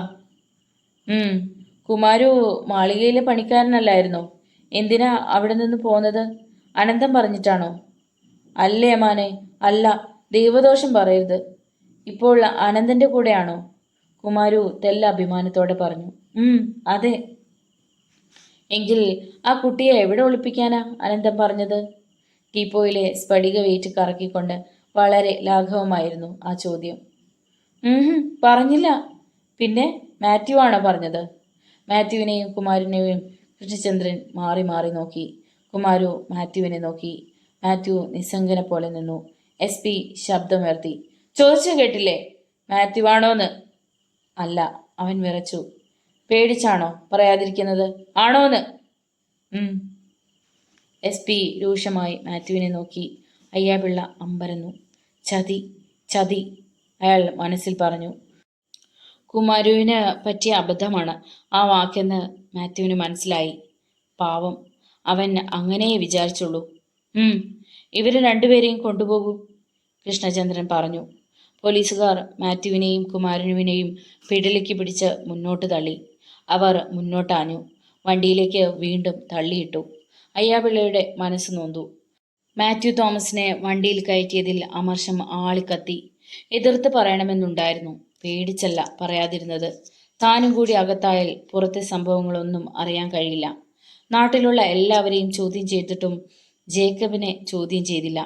അയാളുടെ ശിങ്കിടികളെ ഒരു ചെപ്പടി വിദ്യ കാട്ടി പറഞ്ഞു വിട്ടു. പോലീസിന്റെ വിവേചനപരമായ നീക്കം സഹിക്കാനാവുന്നില്ല. മനസ്സ് നീറിപ്പുകയുന്നു. കുട്ടിയെ കണ്ടെത്തണം. ജീവൻ പണയം വെച്ചിട്ടാണെങ്കിലും അതിനുവേണ്ടി ഇറങ്ങണം. എന്തിനും സന്നദ്ധനായി തങ്കപ്പനും മറ്റു തൊഴിലാളികളും ഉണ്ടാവുമെന്നറിയാം. അയ്യാപിള്ളയുടെ മനസ്സിൽ ചക്കിലെ കൊപ്ര പോലെ പല കാര്യങ്ങൾ ഇളകി മറിഞ്ഞു. മാത്യുവിനെയും യൂജിനെയും കുമാരുവിനെയും വഹിച്ചുകൊണ്ട് നീലവാൻ ഇരുട്ടിനെ കീറി മുറിച്ച് അകന്നുപോയി. രാത്രി വളർന്നു. സമയങ്ങൾ വേഗം പോയിക്കൊണ്ടിരുന്നു. ഇതിനിടയിൽ നാട്ടിലെ പലരെയും വീണ്ടും മാറി മാറി ചോദ്യം ചെയ്തുകൊണ്ടിരുന്നു. പല വീടുകളും പോലീസ് പരിശോധന നടത്തി.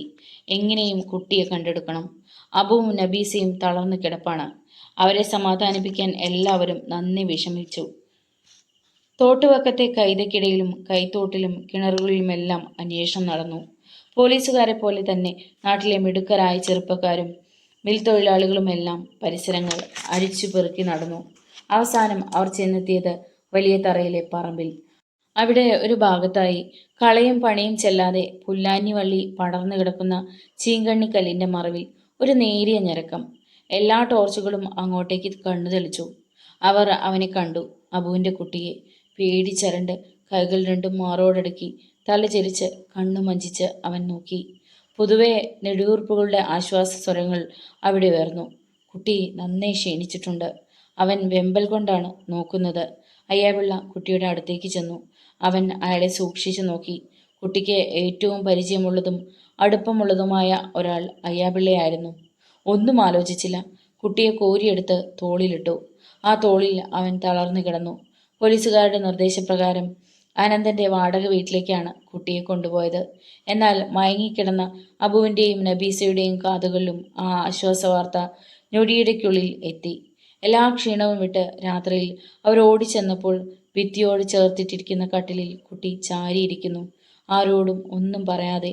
ആ 7 വയസ്സുകാരൻ കാണേണ്ടതിലേറെ കണ്ട ഭയപ്പാടിൽ. പോലീസുകാരും മറ്റു പരിചയമുള്ളവരും മാറി മാറി ചോദിച്ചു. ഒന്നിനും മറുപടി ഉണ്ടായില്ല. കുട്ടിയെ കണ്ടതോടെ ആരുടെയും അനുവാദമില്ലാതെ നബീസ അവനെ വാരിയെടുത്ത് ഉമ്മ വെച്ചു. തിരുതരെ. അബു തൻ്റെ വരണ്ട ചുണ്ടുകൊണ്ട് അവൻ്റെ കുഞ്ഞിക്കൈയിൽ മുത്തമിട്ടുകൊണ്ടിരുന്നു. ഉറക്കത്തിൽ വിവരം കേട്ട് ഞെട്ടിയുണർന്നവർ ഒരു ജനക്കൂട്ടം തന്നെ അവിടെ സൃഷ്ടിച്ചു. പോലീസുകാർ വിരട്ടി ഓടിക്കാൻ ശ്രമിച്ചു. പക്ഷേ ആ നീക്കം അവർ ചെവിക്കൊണ്ടില്ല. അവർക്കെല്ലാം അറിയേണ്ടത് കുട്ടിയുടെ മൊഴിയായിരുന്നു. അവിടെ വെച്ച് കുട്ടിയെ ചോദ്യം ചോദിച്ച് ബുദ്ധിമുട്ടിക്കുന്നതിൽ SP താല്പര്യമില്ലായിരുന്നു. കുട്ടിയുമായി സ്റ്റേഷനിലേക്ക് പോകാൻ തയ്യാറായെങ്കിലും നാട്ടുകാർ ഒന്നടങ്കം അതിനെ എതിർത്തു. അതുമല്ല, അച്ഛനും അമ്മയും ഇല്ലാതെ ഒരു മറുപടി കിട്ടുമെന്ന് വിശ്വസിക്കാനും വയ്യ. ഒരു നിവൃത്തിയുമില്ലാതെ ചിന്തിച്ചിരിക്കുമ്പോഴാണ് കുട്ടിയുടെ വിളി കേട്ടത്. ഉമ്മ. ആ വിളി കേട്ട് നബീസയുടെ കണ്ണിൽ നിന്നും ചുടുകണ്ണീർ അടർന്നു വീണു. കൂടിയവരുടെ ആകാംക്ഷയെ വർദ്ധിപ്പിച്ചുകൊണ്ട് അവൻ വീണ്ടും വിളിച്ചു. ഉമ്മ. എന്താ കുട്ടാ? നബീസ ചോദിച്ചു. ആ പരിസരം സൂചി വീണാൽ അറിയാവുന്ന വിധത്തിൽ നിശബ്ദമായി. ആ ഇളം ചുണ്ടുകൾക്ക് വീണ്ടും ചലനം. ഉമ്മ. മേഴ്സ്. ആ വാചകം പൂർത്തീകരിച്ചില്ല. ആകാംക്ഷ വളർന്നു. പറയുമേനെ, മേഴ്സി ചേച്ചിക്ക് എന്ത് പറ്റി? അബു ചോദിച്ചു. അണ്ണൻ. എല്ലാവരും ഒരുപോലെ ഞെട്ടി. SP ആരെന്ന ഭാവത്തിൽ വീണ്ടും ശ്രദ്ധിച്ചു. അയ്യാപിള്ളയ്ക്ക് ആത്മധൈര്യമായി. റഷീദണ്ണൻ? കുട്ടി വീണ്ടും പറഞ്ഞു. കൃഷ്ണചന്ദ്രൻ്റെ മുഖം ചുളിഞ്ഞു. മേഴ്സിയെ കൊന്നത് റഷീദ്? കൂടിയവരിൽ വരായ്മയിലെ രഹസ്യങ്ങൾ അറിയാൻ കാതോർത്തിരുന്നു. അന്വേഷണം വഴിത്തിരിവിലെത്തി. 24 മണിക്കൂറിനുള്ളിൽ റഷീദിനെ കസ്റ്റഡിയിലെടുക്കണമെന്ന് കളക്ടർ ഉത്തരവിട്ടു. റഷീദ് നാട്ടിലെങ്ങുമില്ല. ചേലപ്പുഴ ഗ്രാമം മുഴുവൻ ശരിക്കും തിരഞ്ഞു. പോലീസുകാർ പരക്കം പാഞ്ഞു. റഷീദിനെക്കുറിച്ചുള്ള എല്ലാ വിവരങ്ങളും ശേഖരിച്ച് സംസ്ഥാനത്തെ പോലീസ് സ്റ്റേഷനുകളിലെല്ലാം അറിയിച്ചു. മാധ്യമങ്ങൾ വളരെ പ്രാധാന്യം നൽകി വാർത്ത കൊടുത്തുകൊണ്ടിരുന്നു. ജനവികാരം ആളിക്കത്തി. പോലീസ് കണ്ണാടിക്കവലിയിലൂടെ റോന്തു ചുറ്റിക്കൊണ്ടിരുന്നു. അനന്തനെ മോചിപ്പിച്ചു. അവർ കണ്ണാടിക്കവലിയിലെത്തി. പോലീസ് കസ്റ്റഡിയിലെ പീഡനങ്ങളുടെ കഥാശേഷം ആ മുഖത്തില്ലായിരുന്നു. ആ മുഖം പ്രസന്നമായിരുന്നു. ഈ സമയം അവിടെ ഒരു വലിയ ജനക്കൂട്ടം കൂടി നിൽപ്പുണ്ടായിരുന്നു. ആക്ഷൻ കൗൺസിലിൻ്റെ നേതൃത്വത്തിൽ അനന്തനെ സ്വീകരിക്കാൻ. മാലകളുമായി തൊഴിലാളികൾ ആവേശഭരിതരായി മുന്നോട്ടെടുത്തു. അബുവും തങ്കപ്പനും സന്തോഷം കൊണ്ട് അനന്തനെ വാരിപ്പുണർന്നു. തൊഴിലാളി നേതാവ് തങ്കപ്പൻ ആദ്യമായി അനന്തനെ ഹാരമണിയിച്ചു. ജനങ്ങൾ ആർത്തു വിളിച്ചു. മുദ്രാവാക്യങ്ങൾ ഏറെ ഉയർന്നു. അത് നീണ്ടുനിന്നു. മാത്യുവിനെയും കുമാരുവിനെയും കൊണ്ടുവരാൻ അയ്യാപിള്ള സ്റ്റേഷനിലേക്ക് പോയിരിക്കുകയാണ്. അവരുടെ വരവിനെയും കൂടിയവർ ആകാംക്ഷയോടെ കാത്തു നിൽക്കുകയാണ്. അധികം താമസിയാതെ ഒരു പ്രസംഗവേദി ഉയർന്നു. പഞ്ചായത്ത് വെയിറ്റിംഗ് ഷെഡിന് മുന്നിൽ. വേദിയിലേക്ക് അനന്തനെ തങ്കപ്പൻ ക്ഷണിച്ചു. മൈക്കില്ലാതെ തൻ്റെ സ്വതസിദ്ധമായ ഉയർന്ന ശബ്ദത്തിൽ അവൻ തൊഴിലാളി സുഹൃത്തുക്കളെ അഭിസംബോധന ചെയ്തു. അവൻ വികാരാവേശത്താൽ നിറഞ്ഞു തുള്ളി. അനന്തൻ്റെ മുഖം വിവരണമായി.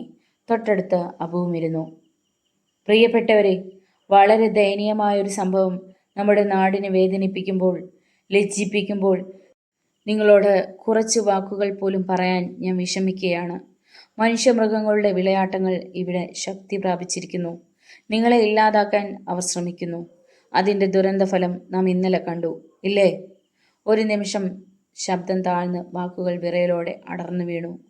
നമ്മുടെ പ്രിയ സഹോദരിയെ അവർ വേട്ടയാടി, ബലാത്സംഗം ചെയ്ത് കൈതച്ചോട്ടിൽ വലിച്ചെറിഞ്ഞു.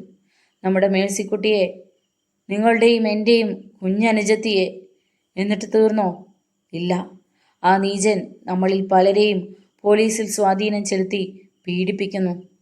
അതിൻ്റെ ഏതാനും ഭാഗം ഞാനും അനുഭവിച്ചു. ഇപ്പോൾ മാത്യുവും കുമാരുവും. തെറ്റു ചെയ്തവരോ അകത്തളങ്ങളിലും. പോരാ, ഇതിനെതിരെ നമ്മൾ ഗർജിക്കണം. മേഴ്സിക്കുട്ടിയുടെ ഘാതകനെ അല്ലെങ്കിൽ ഘാതകരെ കണ്ടുകിട്ടുന്നത് വരെ ആ പോരാട്ടം തുടരണം. മറ്റൊന്നുകൂടി മനസ്സിലാക്കണം. നമ്മുടെ തൊഴിൽ സമരത്തിൻ്റെ ഗൗരവം കുറച്ച് ശ്രദ്ധ മാറ്റിവിട്ട് ഞങ്ങളെപ്പോലുള്ളവരെ നിങ്ങളുടെ ശത്രുക്കളാക്കുക എന്ന ഗൂഢതന്ത്രമാണ് ഇതിൻ്റെ പിന്നിലെന്ന് നിങ്ങൾ മനസ്സിലാക്കണം. ഞങ്ങൾ നിങ്ങളുടെ ശത്രുക്കളാണോ? ആ ചോദ്യം അവരുടെ ഇടയിലേക്ക് വലിച്ചെറിഞ്ഞു. അല്ല, അല്ല, അല്ല എന്ന് ജനക്കൂട്ടത്തിൻ്റെ ഇടയിൽ നിന്നും വിളിച്ചു പറഞ്ഞു. അവൻ തുടർന്നു. എങ്കിൽ നമ്മുടെ ശത്രുക്കളോട് പറയുന്നു, ഞങ്ങളിൽ 10,000-ങ്ങളെ ബലി കൊടുത്താലും നിങ്ങളുടെ ക്രൂര വിനോദങ്ങൾക്ക് ഞങ്ങൾ മറുപടി തരും. ഞങ്ങൾ ലക്ഷ്യങ്ങളിലേക്ക് ഏത് തടസ്സത്തെ നീക്കിയും എത്തും. മേഴ്സിക്കുട്ടിയുടെ കുടുംബത്തിൻ്റെ മേൽക്കൂരയിൽ തീപന്തമെറിഞ്ഞ് കത്തിച്ചാമ്പലാക്കിയ ഒരു ദുഷ്ടവർഗത്തിൻ്റെയും എല്ലുപൊടി പോലും കാണിക്കില്ലെന്ന് തറപ്പിച്ചു പറയുകയാണ്. ജനങ്ങൾ ആവേശത്താൽ അലറി വിളിച്ചു. ഇല്ല, ഇല്ല, ഇല്ല. അവരുടെ എല്ലുകൾ പൊടിച്ച് ഞങ്ങൾ വാഴക്കന്നിന് വളമാക്കും, വാഴക്കന്നിന് വളമാക്കും. അങ്ങനെ വിളിച്ചു കൊണ്ടേയിരുന്നു. അനന്തൻ കൈ ഉയർത്തി സമാധാനിപ്പിക്കാൻ ശ്രമിച്ചു.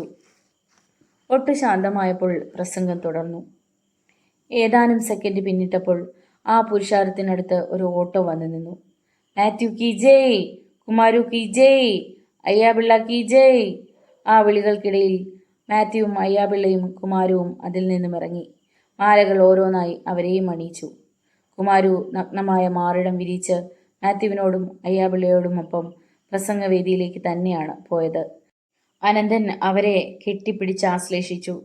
കുമാരുവിൻ്റെ കണ്ണുകൾ നിറഞ്ഞു കവിഞ്ഞു. അനന്തൻ അവനെയും വേദിയിലെ കസേരയിൽ പിടിച്ചിരുത്തി. അമ്മാളുവും പൈലോയും അവിടെ ആ കൂട്ടത്തിൽ മുൻനിരയിൽ തന്നെ ഉണ്ടായിരുന്നു. തൻ്റെ പൊന്നുമോൻ കുമാരു സാറുമാരുടെ കൂട്ടത്തിൽ ഒന്നിച്ചിരിക്കുന്നത് കാണാൻ കുമാരു അച്ഛനെയും അമ്മയെയും സൂക്ഷിച്ചു നോക്കി. അവൻ തലയുയർത്തി വീരപരാക്രമിയായ നേതാവിനെ പോലെ ഇരുന്ന് ചിരിച്ചു. അത് കണ്ടപ്പോൾ അമ്മാളുവിന് കുളിരുകോരി. അനന്തൻ തൽക്കാലം പ്രസംഗം അവസാനിപ്പിച്ച് മറ്റുള്ളവർക്ക് അവസരം കൊടുത്തു. മാത്യുവിൻ്റെ തീപ്പൊരി പ്രസംഗം തുടങ്ങി. അത് അക്രമത്തിലേക്ക് വഴുതിപ്പോകുമോ എന്ന് അനന്തൻ ഭയപ്പെട്ടു. അത്രയ്ക്ക് ശക്തവും തീക്ഷ്ണവുമായിരുന്നു അത്. അയ്യാപിള്ളയും ഒട്ടും പിന്നിലായിരുന്നില്ല. നമ്മൾ തുടങ്ങിവെച്ച സമരങ്ങൾ നാളെ ഇരട്ടിച്ച ശക്തിയിൽ മുന്നേറുമെന്ന് അയാൾ പ്രഖ്യാപിച്ചു. അത് കേട്ട് ജനം കൈയടിച്ചു. അടുത്തത് കുമാരുവിൻ്റെ ഊഴമായിരുന്നു. അബു സംസാരിക്കില്ലെന്ന് അറിയിച്ചു. മാനസികമായി തളർന്നിരുന്നു. അക്ഷരാഭ്യാസം പോലുമില്ലാത്ത കുമാരു ഒരു പ്രസംഗവേദിയിലല്ല, രണ്ടാൾ കൂടുന്നിടത്ത് നേരെ നിന്ന് പോലും സംസാരിച്ചിട്ടില്ല. കുമാരുവിൻ്റെ മനസ്സ് ഓരോ എഴുത്തും നടത്താൻ തുടങ്ങി. ഞാൻ നേതാവായിരിക്കുന്നു, പ്രസംഗിക്കണം പോലും. അച്ഛൻ്റെയും അമ്മയുടെയും മുന്നിൽ നിന്ന് ഉറക്കെ പ്രസംഗിക്കണമെന്ന്. തങ്കപ്പൻ ചേട്ടനും മറ്റുള്ളവരും തന്നെ തന്നെ തുറച്ചു നോക്കുന്നു. വിറയ്ക്കുന്നുണ്ട്. പറയാനൊക്കുമോ? അനന്തൻ മാഷൊക്കെ പ്രസംഗിക്കുന്നത് പോലെ കഴിയുമോ? എനിക്ക് എന്തൊക്കെയോ പറയാൻ മേലാത്ത. മേഴ്സി കുഞ്ഞിനെ അവൻ കൊന്നില്ലേ? ഇത് ആര് പറഞ്ഞിട്ടാ? അതൊക്കെ അറിഞ്ഞിട്ടല്ല, അവര് തന്നെ, മാളികയിൽക്കാർ. അവർക്കേ അത് ചെയ്യാൻ പറ്റൂ. അവൻ്റെ മനസ്സ് അരങ്ങായി. എന്തിനെക്കുറിച്ച് പറയണം? പോലീസ് ഇടിച്ചതിനെക്കുറിച്ച് പറയണം. കാശുണ്ടെങ്കിൽ എന്തുമാകാമെന്നോ? അവൻ എണീറ്റു. ഒരു മാടമ്പിയുടെ ശൗര്യത്തോടെ തലയുയർത്തി മുന്നിലെ തലപ്പരപ്പിലൂടെ ചുറ്റും നോക്കി അവൻ പറയുന്നു. അച്ചാച്ചിയും അമ്മാമയും തങ്കപ്പച്ചേട്ടനും അബു അണ്ണനും നെബീസുമയും എല്ലാവരും കേൾക്കാൻ. ഇത് കണ്ടോ? ഇങ്ങോട്ട് നോക്കൂ. എല്ലാവരെയും ശരീരത്തിലെ പാടുകൾ കാണിച്ചു. എൻ്റെ ദേഹമാകെപ്പാടല്ലേ, അകത്തു മുഴുവൻ വേദനയാ. ഞാൻ എന്ത് ചെയ്തിട്ടാ എന്നെ തല്ലിയത്? ഞങ്ങളെ അവർ ഒത്തിരി ഇടിച്ചു. അറിയില്ല എന്ന് പറഞ്ഞപ്പോൾ പിന്നെയും ഇടിച്ചു. പാറക്കുഴിയിലെ കുഞ്ഞിനെ ഞാൻ കൊല്ലുവോ? മാത്തു സാറ് കൊല്ലുമോ? അയ്യ സാറ് കൊല്ലുവോ? മേഴ്സിക്കുഞ്ഞ് ഞങ്ങൾക്ക് ആരാ? കൊച്ചു പെങ്ങൾ. എനിക്ക് പെങ്ങളില്ല. എൻ്റെ പെങ്ങളെയാ അവൻ കൊന്നത്. പോലീസ് പിടിച്ചില്ലെങ്കിൽ അവനെ ഞങ്ങൾ കൊല്ലും. അവൻ അരിശം കൊണ്ട് പല്ലി ഞെരിച്ചു. കുമാരുവിൻ്റെ ഓരോ ശബ്ദങ്ങളും കൂടിയവരിൽ വേദനയും അതിലുപരി വൈരാഗ്യങ്ങളും ഉണർത്തിവിട്ടു. അവൻ തുടർന്നു. കുമാരുവിൻ്റെ സംസാരത്തിൻ്റെ രീതി അബുവിന് നന്നേ ഇഷ്ടപ്പെട്ടു. അനന്തനും മാത്യുവും അങ്ങനെ തന്നെ അഭിപ്രായപ്പെട്ടു. ഈ റഷീദണ്ണൻ ആരാ? മാളികയിലെ മില്ലിലെ ജോലിക്കാരൻ, അവിടുത്തെ റൗഡി സംഘത്തിൻ്റെ ആള്, വഴക്കാളി. അപ്പോ ഇതൊക്കെ ആരാന്നാ വിചാരിക്കുക? അവൻ തന്നെ, അവൻ.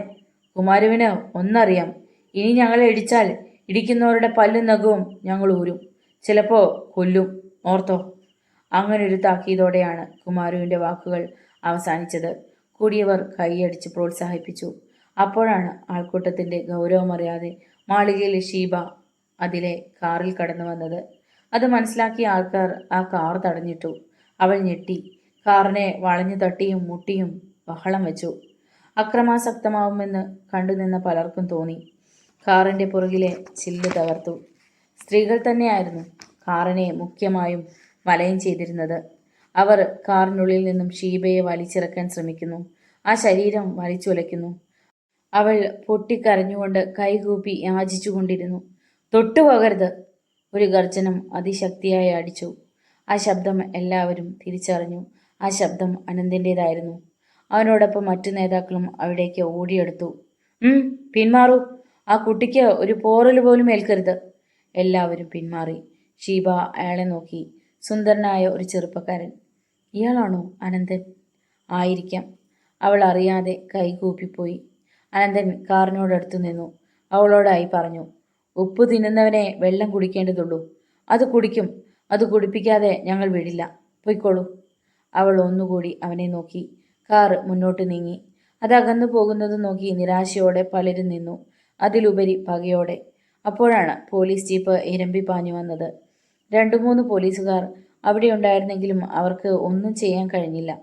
പെട്ടെന്നുണ്ടായ ആൾക്കൂട്ടത്തിൽ നിഷ്ക്രിയരായി. അവരെ അറിയിച്ചിട്ടാണ് ഇപ്പോൾ കൂടുതൽ പോലീസ് അവിടെ എത്തിയത്. വണ്ടിയിൽ നിന്ന് ഇൻസ്പെക്ടർ ചാടിയിറങ്ങി, ഒപ്പം പോലീസുകാരും. അവർ ലാത്തി ചുഴച്ച് വിരട്ടി. ആൾക്കാർ പരക്കം പാഞ്ഞു. കുഞ്ഞുങ്ങളും പെണ്ണുങ്ങളും തട്ടി താഴെ വീണു. അന്നേരം ഒരാൾ പോലീസുകാരുടെ മുന്നിലേക്ക് എടുത്തു ചാടി. നിർത്തൂ! പാവപ്പെട്ട കുഞ്ഞുങ്ങളെയും പെണ്ണുങ്ങളെയും തല്ലിയല്ല പരാക്രമം കാണിക്കേണ്ടത്. ലാത്തി കയ്യിലിരിക്കട്ടെ. വേണമെങ്കിൽ എന്നെ തല്ലൂ. കൊതി തീരുവോളം എന്നെ തല്ലൂ. ഇന്നലെ തല്ലിയതിൻ്റെ ബാക്കി. നോക്കി നിൽക്കാതെ തല്ലൂ. ഇനി മുന്നോട്ട് ചലിക്കരുത്. ചലിച്ചാൽ... അനന്തൻ താക്കീതുപോലെ ഉച്ചത്തിൽ പറഞ്ഞു. പോലീസ് അല്പം അയഞ്ഞു. വീണ്ടും അവൻ പറഞ്ഞു. ഏയ് കാക്കി സാറന്മാരെ, നിങ്ങളുടെ ഈ ദേഹത്തിനുള്ളിലെ ഹൃദയം വെറും സ്ഫടികമാണോ? നിങ്ങളും ഞങ്ങളുടെ ഇടയിൽ ഒന്നല്ലേ? മനുഷ്യത്വം നിങ്ങൾക്കുമാകാമല്ലോ.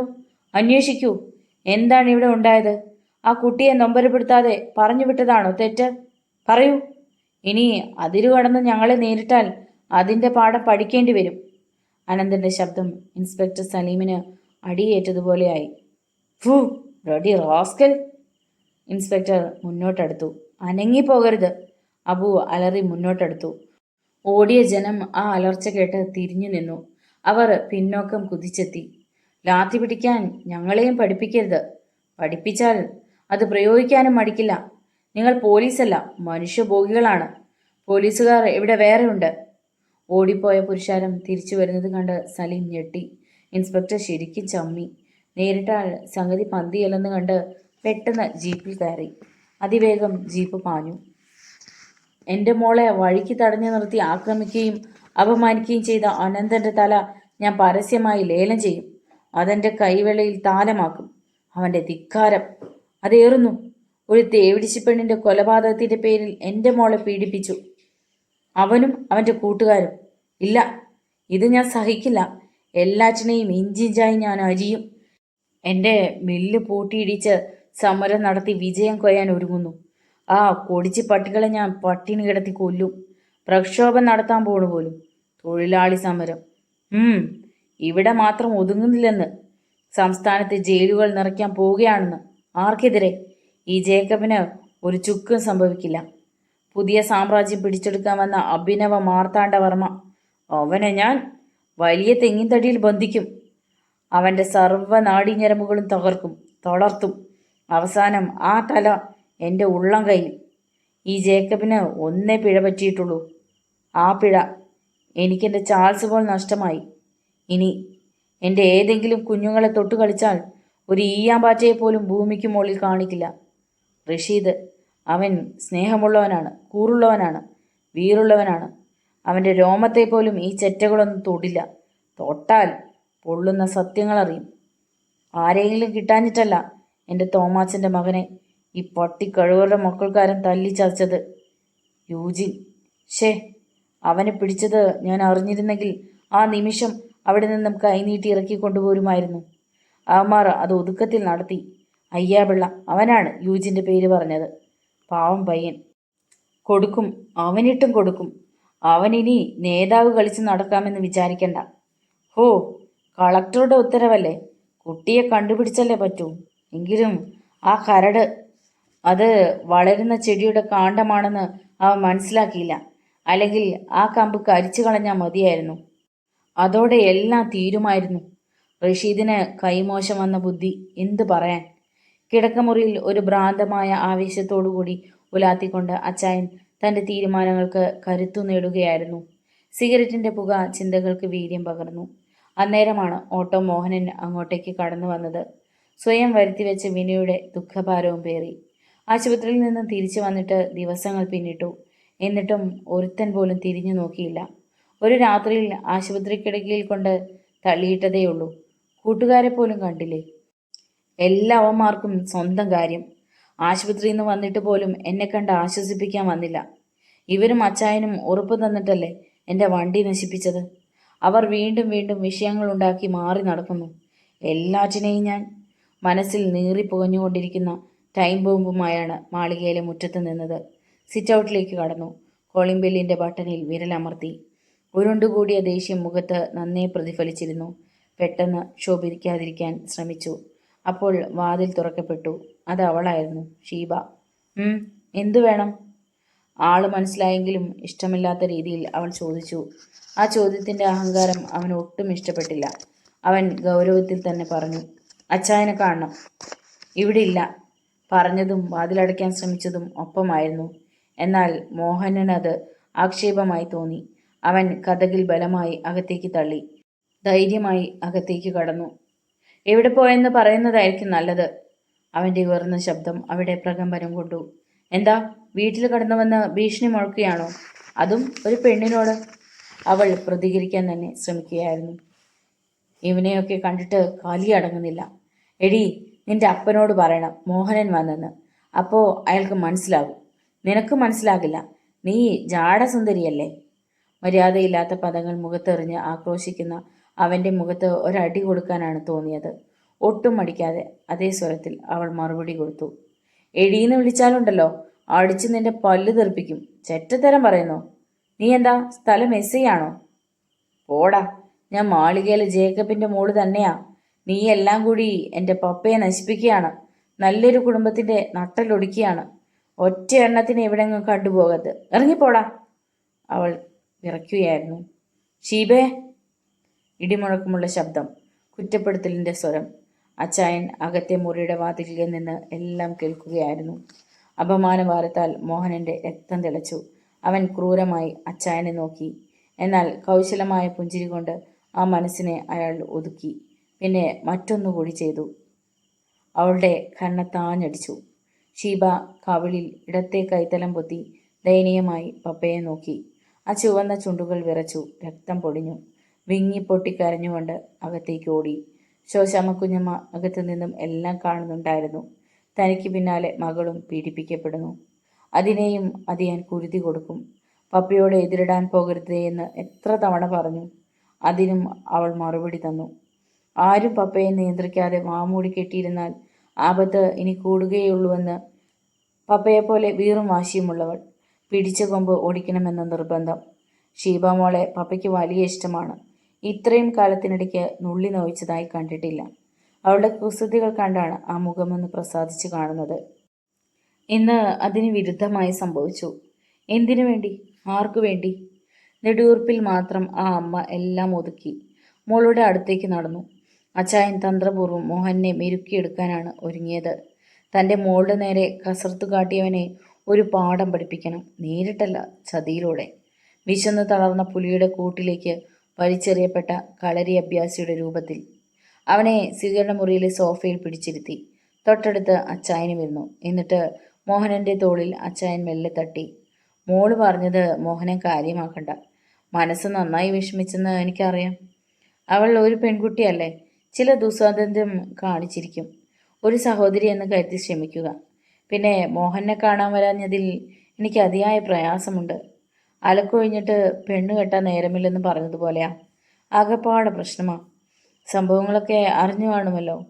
ആ വരത്തിനും അയ്യാപിള്ളിയും അബുവും നമുക്ക് കെണിവെച്ച് നീങ്ങുന്നു. അതിനെ ഇനി എങ്ങനെയും നേരിടുക എന്നതാണ് എൻ്റെ ചിന്ത. മോഹനൻ ആ മുഖത്തേക്ക് നോക്കി. എന്നും തന്ത്രങ്ങൾ മെനയാറുള്ള അച്ചായൻ്റെ അപ്പോഴത്തെ ഭാവം അറിയാനായിരുന്നു. നമ്മുടെ റഷീദിനെ പോലീസ് അന്വേഷിക്കുകയാണ്. അവന് ഒരാപത്തും വരാതെ നോക്കേണ്ടത് നമ്മുടെ ആവശ്യമല്ലേ? നാളെ മോഹനുണ്ടായാൽ പോലും എനിക്ക് അങ്ങനെയല്ലേ ചെയ്യാൻ പറ്റൂ? അവൻ ഇരുത്തി മൂളി. മെല്ലെ തല ഉയർത്തി അച്ചായനെ നോക്കി. എൻ്റെ വണ്ടി? അവൻ ചോദിച്ചു. അച്ചായൻ സോഫയിലേക്ക് മലർന്നു. ഒന്ന് ചിരിച്ചു. അത് കണ്ടപ്പോൾ മോഹനന് അരിശം വന്നു. ആ ചിരിക്ക് വഞ്ചനയുടെ ഭാവം പോലെ. മണ്ടൻ, നിനക്കത് തരില്ലെന്ന് നീ വിചാരിച്ചുവല്ലേ? ആ ചിരി വീണ്ടും മുഴങ്ങി. അവന് ഇത്തിരി ആശ്വാസം പോലെ. ജേക്കബ് പറയുന്ന ഒരു കാര്യവും തിരുത്തിയിട്ടില്ല. അതുകൊണ്ട് ഇക്കാര്യവും അങ്ങനെ തന്നെ ആവും. പിന്നെ ഒരു പ്രത്യേക കാര്യം, ഇഷ്ടമുണ്ടെങ്കിൽ യോജിക്കാം, ഇല്ലെങ്കിൽ തള്ളിക്കളയാം. പുതിയ ഉദ്ദേശം എന്താണ്? വീണ്ടും തന്നെ ഒരു കുരുക്കിൽ ചാടിക്കാനാണോ? അവന് അങ്ങനെ ചിന്തിക്കേണ്ടി വന്നു. മോഹനൻ കുറച്ചു നാൾ മുമ്പ് എന്നോട് ഒരു ജോലി ചോദിച്ചിരുന്നല്ലോ. 10ാം തരം പാസ്സായെന്നല്ലേ പറഞ്ഞത്? അങ്ങനൊരു ജോലി ഞാനിപ്പോൾ തരുന്നു. എന്തു പറയുന്നു? അച്ചായൻ ചോദിച്ചു. മോഹനൻ കുഴങ്ങി. ഉടനൊരു തീരുമാനം കൊടുക്കാൻ കഴിയുന്നില്ല.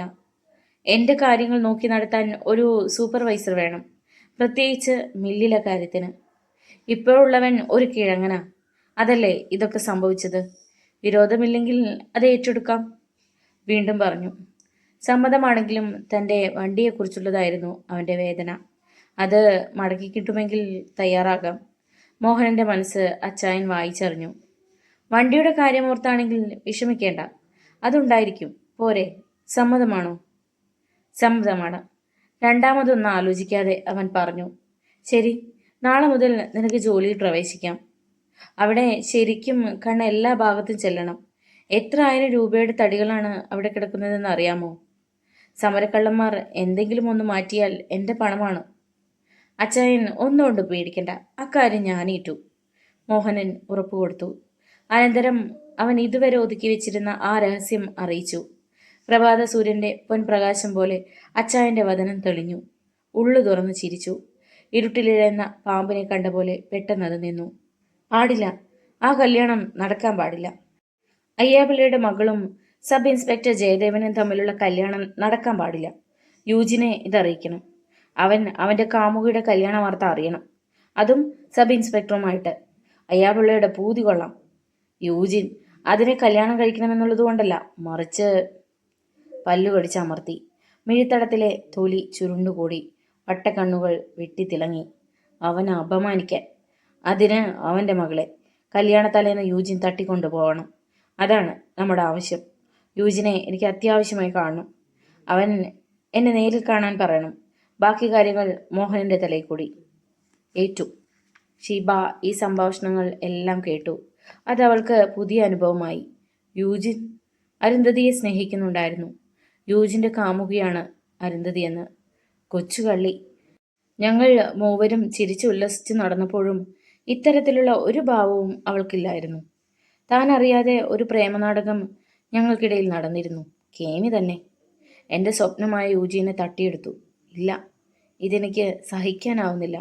ആ കല്യാണം നടക്കണം. അരുന്ധതിയുടെയും ഇൻസ്പെക്ടറുടെയും കല്യാണം നടക്കണം. പക്ഷേ കല്യാണം എന്നാണ്? അതറിയാൻ കഴിഞ്ഞില്ല. അറിയണം. അറിഞ്ഞേ പറ്റൂ. പപ്പായുടെ ലക്ഷ്യം മറ്റൊന്ന്, എൻ്റെ ലക്ഷ്യം വേറൊന്ന്. എൻ്റെ ലക്ഷ്യം നേടണം. ഇല്ലെങ്കിൽ പിന്നെ മേഴ്സിക്കുട്ടിയെ പോലെ അവൾ ചിന്തിച്ചു. മോഹനൻ എണീറ്റ് നടന്നു നീങ്ങുന്നത് നോക്കി അച്ചായൻ പുഞ്ചിരിച്ചു. എന്നിട്ട് സ്വഗതമായി പറഞ്ഞു, ഗർജിച്ചു വന്ന സിംഹം പല്ലുപൊഴിച്ച് ശാന്തനായി പോകുന്നു. വേട്ടയാടാൻ പതിയിരിക്കുന്ന ശത്രുപാളയത്തിലേക്ക് എറിഞ്ഞിരിക്കുന്നു. എൻ്റെ മോളെ ധിക്കരിച്ച അവൻ്റെ നാവ് ഞാൻ അടക്കിയിരിക്കുന്നു. 1-2 ദിവസങ്ങൾ കടന്നുപോയി. അരുന്ധതിയുടെ മനസ്സിൽ നൊമ്പരങ്ങൾ അടുക്കിട്ട് വളർന്നു. ജോലിക്ക് പോകുന്നില്ല. അയ്യാപിള്ള കർശനമായി വിലക്കിയിരിക്കുന്നു. അതുമല്ല, അടുത്ത ആഴ്ചയിൽ അവളുടെ വിവാഹം നടക്കുന്നു. വ്യാഴാഴ്ച 11:30 ശുഭമുഹൂർത്തത്തിൽ. അത് തിടുക്കത്തിലുള്ള തീരുമാനമായിരുന്നു. അരുന്ധതിയെ കണ്ട നിമിഷം മുതൽ ആ ആഗ്രഹം ജയദേവൻ ഒരു പൂജാപുഷ്പമായി വളർത്തിയിരുന്നു. സ്ഥലം മാറിപ്പോകുന്നതിന് മുമ്പ് തന്നെ അക്കാര്യം അയ്യാപിള്ളയെ അറിയിക്കുകയും ചെയ്തു. എങ്ങനെയാണ് അതിന് പ്രചോദനമെന്ന് അവൻ അറിയില്ലായിരുന്നു. അച്ഛനെ കസ്റ്റഡിയിലെടുക്കാൻ ചെന്നപ്പോൾ ഒന്ന് കണ്ടു. അത് അവളുടെ കരയുന്ന മുഖമായിരുന്നു. പിന്നെ അയ്യാപിള്ളയെ തിരികെ എത്തിക്കാൻ ചെന്നപ്പോഴും കണ്ടു. അത് അവളുടെ ആഹ്ലാദം തിരതള്ളി നിന്ന മുഖമായിരുന്നു. ഇത് രണ്ടും അവൻ ഇഷ്ടപ്പെട്ടു. അയ്യാപിള്ളയ്ക്കും അതിരു കവിഞ്ഞ സന്തോഷം. രണ്ടിലൊന്നും ആലോചിക്കാൻ നിന്നില്ല. ദ്രുതഗതിയിൽ തന്നെ കാര്യങ്ങൾ മുന്നോട്ട് നീങ്ങി. ഇല്ലെങ്കിൽ വരാനിരിക്കുന്ന വലിയ വിപത്ത് തനിക്ക് ചുമക്കേണ്ടി വരും. അതായിരുന്നു അയാളുടെ ചിന്ത. അതുമല്ല, യൂജിൻ മറ്റൊരു സമുദായം. രണ്ടുപേരും 2 മതത്തിൽപ്പെട്ടവർ. നാളെ ഈ സമൂഹം തന്നെ പഴിക്കും. അതിനേക്കാൾ അയാൾ ജേക്കബ്, ആ ശത്രു, തനിക്കെതിരെ കരിവാരിത്തേക്കും. ഒരിക്കലും വലിയ തർക്കാര് ഇങ്ങനൊരു ബന്ധം ആഗ്രഹിക്കില്ല. എൻ്റെ മോൾ വേദനിക്കും. ആ വേദനയിൽ എൻ്റെ ഹൃദയം ഉരുകിയൊലിക്കും. താൻ ഇതിന് അനുകൂലിച്ചാൽ പല പ്രതിബന്ധങ്ങളും തരണം ചെയ്യേണ്ടി വരും. ബന്ധുക്കൾക്ക് മുന്നിൽ, സഹോദരങ്ങൾക്ക് മുന്നിൽ, അവളുടെ കാമുകൻ്റെ വീട്ടുകാർക്ക് മുമ്പിൽ. അവിടെ താൻ തികച്ചും പരാജയപ്പെടും. അയ്യാപിള്ള അത് മുൻകൂട്ടി കണ്ടു. കാണുകയും സംസാരിക്കുകയും ഹൃദയങ്ങളെ കൊണ്ട് പങ്കുവയ്പ്പിക്കുകയും ഒക്കെ ചെയ്യുന്നത് വെറും യൗവന സ്വപ്നങ്ങൾ. അങ്ങനെയൊരു ലോകത്ത് മോളും എത്തിയെന്ന് വിചാരിക്കാം. അല്ലാതെ അത് വളരാൻ അനുവദിച്ചുകൂടാ. ഇപ്പോഴത്തെ പ്രയാസം ക്രമേണ മാറും. പ്രത്യേകിച്ച് നല്ലൊരു ഭർത്താവിൻ്റെ അടുപ്പമുണ്ടാകുമ്പോൾ. വരാനിരിക്കുന്ന സ്വാധീനം വളരെ വലുതാണ്. അതും അവൾക്കിപ്പോൾ അറിയാൻ കഴിയില്ല. എല്ലാം അവളെ പറഞ്ഞ് സമാധാനിപ്പിക്കാം. ആ തീരുമാനത്തോടെയായിരുന്നു കല്യാണം ഉറപ്പിച്ചത്. എന്നാൽ ഈ ചുരുങ്ങിയ ദിവസം കൊണ്ട് അവൾ ക്ഷീണിച്ചിരിക്കുന്നു. അത് കാണുമ്പോൾ വേദനയുണ്ട്. യശോധരയോട് പ്രത്യേകം അവളെ ശ്രദ്ധിക്കണമെന്ന് പറഞ്ഞിട്ടുണ്ട്. ആ മാതൃഹൃദയം എപ്പോഴും അടുത്തുകൂടും. മോളെ, അരുന്ധതി നോക്കി. അമ്മ വീണ്ടും കുറച്ച് ഉപദേശങ്ങളുമായി കടന്നു വരുന്നു. അച്ഛൻ്റെ ദൂതുമായി തന്നെ സാന്ത്വനിപ്പിക്കാൻ. യശോധര കട്ടിലിൽ അവളോടടുത്തിരുന്നു. എന്നിട്ട് തലയിൽ വാത്സല്യത്തോടെ മെല്ലെ തലോടി. മോളെ, എല്ലാം ഉറപ്പിച്ച സ്ഥിതിക്ക് നീ ഉണ്ണാതെയും ഉറങ്ങാതെയും ഇരുന്ന കല്യാണമാകുമ്പോൾ അസ്ഥിക്കോലമാവില്ലേ? വാ, എണീറ്റ് വന്ന് വല്ലതും കഴിക്ക്. കൊള്ളാം. ഒരമ്മ മകളോട് പറയേണ്ട വാക്കുകൾ തന്നെ, അതും ഈ അവസരത്തിൽ. അതിലവൾക്ക് അമ്മയോട് സ്നേഹം തോന്നി. അവര് നല്ല കുടുംബക്കാരാന്ന അച്ഛൻ്റെ അഭിപ്രായം. ചെറുക്കൻ സബ് ഇൻസ്പെക്ടർ ആയതുകൊണ്ട് മാത്രമല്ല ഇതിന് സമ്മതിച്ചത്. അവരെല്ലാം ഉയർന്ന ഉദ്യോഗമുള്ളവരാ. ആഭിജാത്യമുള്ളവരാ. ആ ചെറുക്കൻ നിന്നെ കണ്ടതും ഇഷ്ടപ്പെട്ടതുമൊക്കെ എനിക്ക് അതിശയമായിരുന്നു. നമുക്ക് എന്തുണ്ടായിട്ടാ? എല്ലാം നിന്റെ ജാതക ഗുണമാണെന്ന് വിചാരിച്ചോ? അനന്തൻ മാഷ് ഇതറിഞ്ഞപ്പോൾ ഏറെ സന്തോഷിച്ചു കേട്ടോ. നിനക്ക് നന്മയുണ്ടാകട്ടെ എന്ന് പറഞ്ഞു. ഇത് നടന്നില്ലെങ്കിൽ അച്ഛൻ്റെ അഭിമാനം തകരും. അത് നിങ്ങൾ മക്കളായിട്ട് വേണമെന്നില്ലല്ലോ മോളെ. ആ സ്നേഹഭാഷണങ്ങൾക്ക് മുന്നിൽ അവൾക്ക് യാതൊരു വിധത്തിലും പ്രതികരിക്കാൻ കഴിഞ്ഞില്ല. അതും അമ്മയോട് പറയണമെന്നുണ്ടായിരുന്നു. പക്ഷേ അമ്മയുടെ മുന്നിൽ തളർന്നു പോകുന്നു. യശോധര മോളുടെ താടി ഉയർത്തി നോക്കി, ആ കണ്ണുകളിലേക്ക്. ഇരുവരും പരസ്പരം കാണുകയാണ്. അത് വളരെ ആഴങ്ങളിലേക്ക് ഊർന്നിറങ്ങി.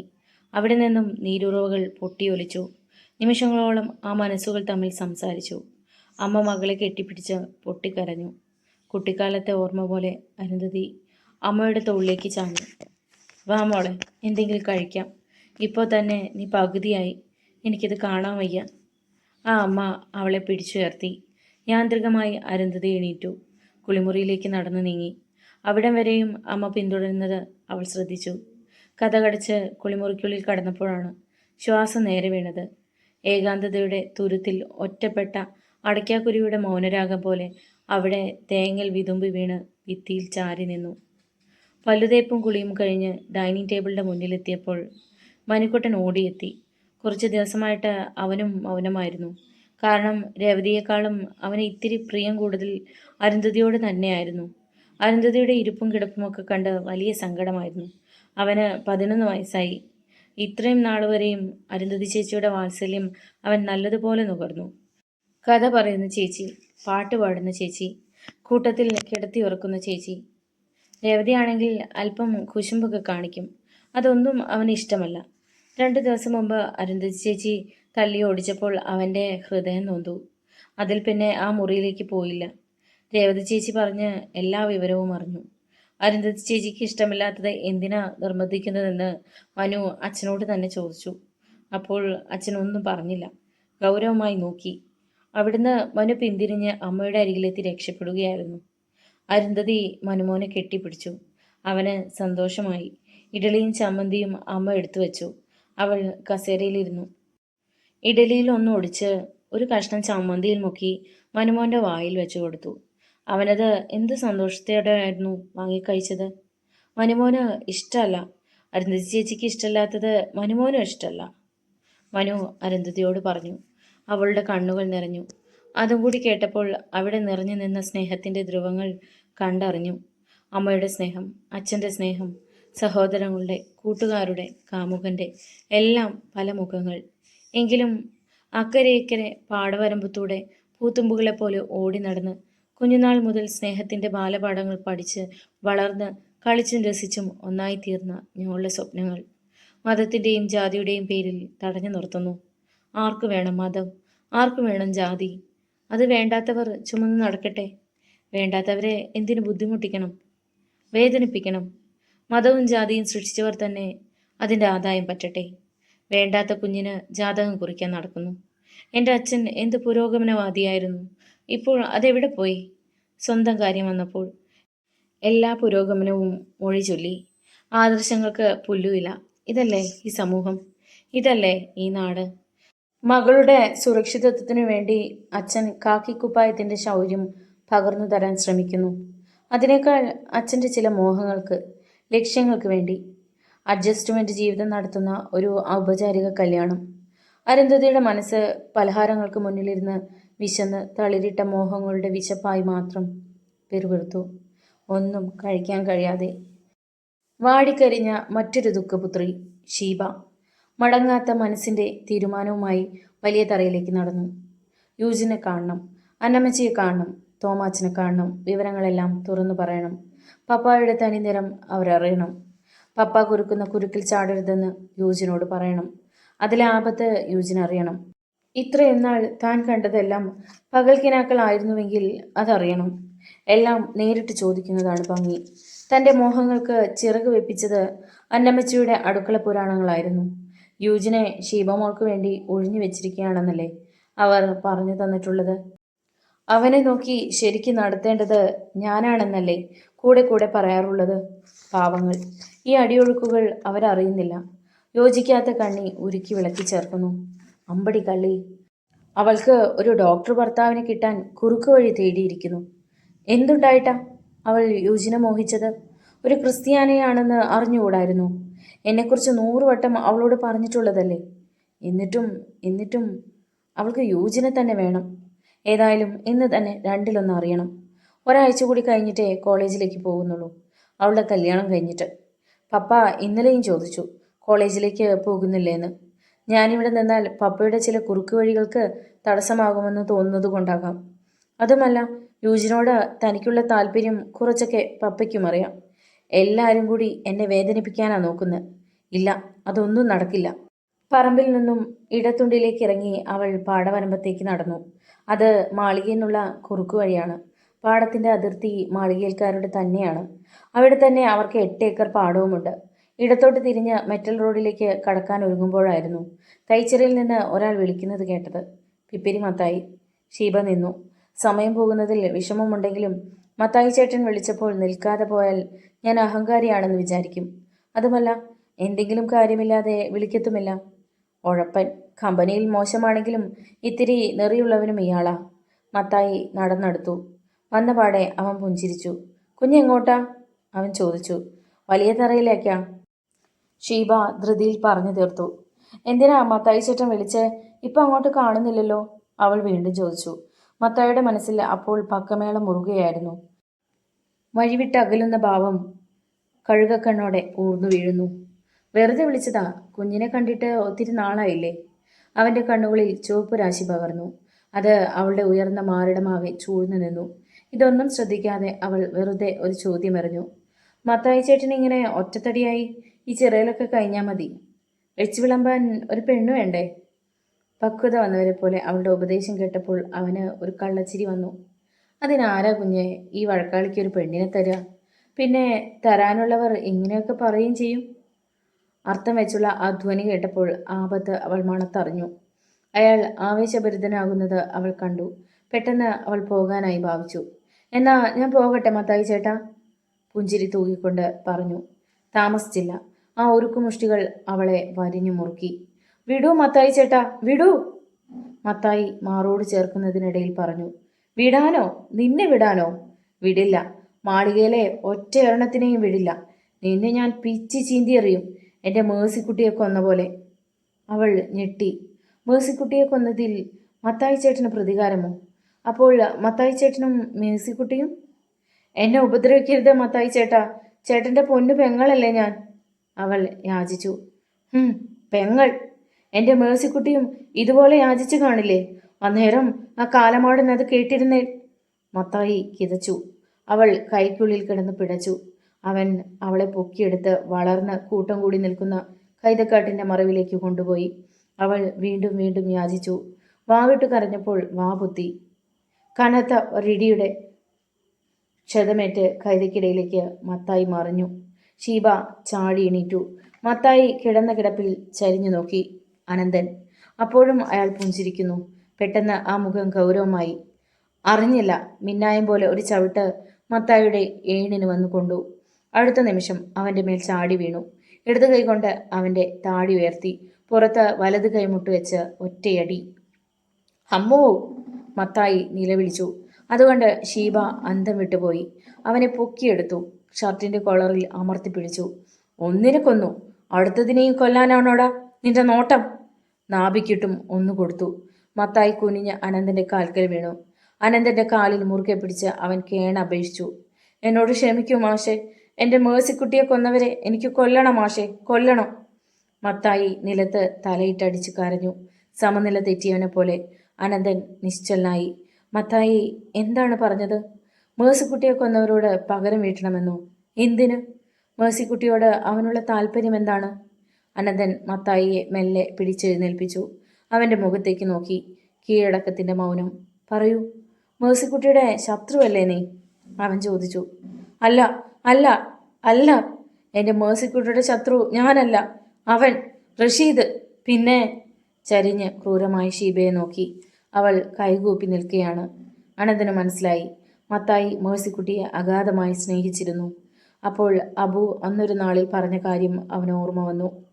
ഭക്തയെപ്പോലെ കൈകൂപ്പി നിൽക്കുന്ന അവളോട് വീട്ടിൽ പോയിക്കൊള്ളാൻ പറഞ്ഞിട്ട് അനന്തൻ മത്തായിയെ താങ്ങി അവൻ താമസിക്കുന്ന വീട്ടിലേക്ക് കൊണ്ടുപോയി. റഷീദിനെ അറസ്റ്റ് ചെയ്തതായി ഔദ്യോഗിക പ്രഖ്യാപനം ഉണ്ടായില്ലെങ്കിലും അവനെ ചിന്നമലയിലെ ഒരു എസ്റ്റേറ്റിൽ വെച്ച് കസ്റ്റഡിയിലെടുത്തതായി പരസ്യമായ രഹസ്യം പോലെ പലരുടെയും കാതുകളിൽ എത്തിച്ചേർന്നു. ഈ വിവരം ആദ്യമായി പുറത്തുവിട്ടതും അയ്യാപിള്ളയായിരുന്നു. ആ എസ്റ്റേറ്റ് അച്ചായൻ്റെ ഒരു ബന്ധുവിൻ്റെ കൂടിയാണെന്ന് അറിഞ്ഞപ്പോൾ കാര്യങ്ങളുടെ ഗതി എല്ലാവർക്കും ബോധ്യമായി. ഈ വാർത്ത ഉടൻ തന്നെ അച്ചായൻ്റെ ചെവിയിലുമെത്തി. മോഹനൻ തന്നെയായിരുന്നു ആ സന്ദേശവുമായി ഓടിയെത്തിയത്. കേട്ടപാതി പത്രം വായിച്ചുകൊണ്ടിരുന്ന അച്ചായൻ ചൂരക്കസേരയിലേക്ക് ചാഞ്ഞുപോയി. കണ്ണടയ്ക്കിടയിൽ രൗദ്രം തിളങ്ങുന്ന കണ്ണുകൾ ജനാലയിൽ കൂടി വെളിയിലേക്ക് പാഞ്ഞു. സഹിക്കാനാവുന്നില്ല, ഇത് വിശ്വസിക്കാനാവുന്നില്ല. വളരെ രഹസ്യമായ ഒരു സ്ഥലമായിരുന്നത്. പിന്നെ എങ്ങനെ ഇത് സംഭവിച്ചു? ഈ സംഭവം SP കൃഷ്ണചന്ദ്രൻ അറിഞ്ഞില്ലായിരിക്കുമോ? അങ്ങനെയെങ്കിൽ ആരായിരിക്കും തനിക്കെതിരെയുള്ള പ്രതിയോഗി? പുതിയതോ പഴയതോ? അവനെ കസ്റ്റഡിയിലെടുത്ത് ചോദ്യം ചെയ്താൽ പലതും വ്യക്തമാകും. തൻ്റെ മുന്നോട്ടുള്ള ചലനങ്ങൾക്ക് അത് തടസ്സമാകും. ഒരുപക്ഷെ താനും പ്രതിയാകും. ഇപ്പോൾ തന്നെ പണിക്കരെ വിളിച്ച് കാര്യം പറയണം. CMുമായി എത്രയും വേഗം ബന്ധപ്പെടണം. SPയെ നേരിട്ട് വിളിക്കാം. സംഭവസ്ഥിതി ആദ്യം മനസ്സിലാക്കാം. അച്ചായൻ അങ്ങനെ ചിന്തിച്ചുകൊണ്ട് ചാടി എണീറ്റു. ടെലിഫോൺ ഇരിക്കുന്ന സ്റ്റാൻഡിനരികിലേക്ക് നീങ്ങി. ആദ്യം SPയെ തന്നെ വിളിച്ചു. അച്ചായൻ്റെ പരാക്രമങ്ങൾ അവിടെ 3 പേർ ശ്രദ്ധിക്കുന്നുണ്ടായിരുന്നു. മോഹനൻ, ഷീബ, ശോശാമ്മ കുഞ്ഞമ്മ. ഷീബയ്ക്കും ശോശാമ്മ കുഞ്ഞമ്മയ്ക്കും കാര്യങ്ങൾ അറിഞ്ഞുകൂടായിരുന്നു. അപകടകരമായ മറ്റെന്തിനെയോ കുറിച്ചായിരുന്നു അവരുടെ ചിന്ത. സ്വീകരണമുറിയിലേക്ക് അവർ കടന്നില്ല. പിന്നിൽ വാതുക്കൽ നിന്ന് എല്ലാം കാണാൻ ശ്രമിച്ചു. പരവശമായ ആ മുഖവും സന്ദേശവാഹകന്റെ കാത്തിരിപ്പും. മോഹനൻ അവരെ കണ്ടു. ഒന്ന് ചിരിക്കാൻ ശ്രമിച്ചു. പക്ഷേ ആ ചിരി പഴകി തേഞ്ഞതുപോലെ അവന് തോന്നി. ഷീബ ഗൗരവമായി നോക്കിയതായിരുന്നു കാരണം. ലൈൻ കിട്ടി. ഹലോ, SP ഓഫീസല്ലേ? അച്ചായൻ ചോദിച്ചു. അതെ, ആരാണ്? മറുതലക്കിൽ നിന്നും ചോദ്യമുയർന്നു. മാളിയേൽ ജേക്കബ്. ആരാണ് സംസാരിക്കുന്നത്? SP ആണോ? അല്ല, സെക്ഷൻ ക്ലർക്കാണ്. SP ഉണ്ടോ? ഇല്ല. നാശം. അച്ചായൻ പേർവെറുത്തു. എവിടെ പോയി? വീണ്ടും ചോദിച്ചു. പക്ഷേ അതിന് മറുപടി ഉണ്ടായില്ല. അവിടെ ഡിസ്കണക്ട് ചെയ്തിരുന്നു. അരിശം കൊണ്ട് അച്ചായൻ പല്ലിറുമി.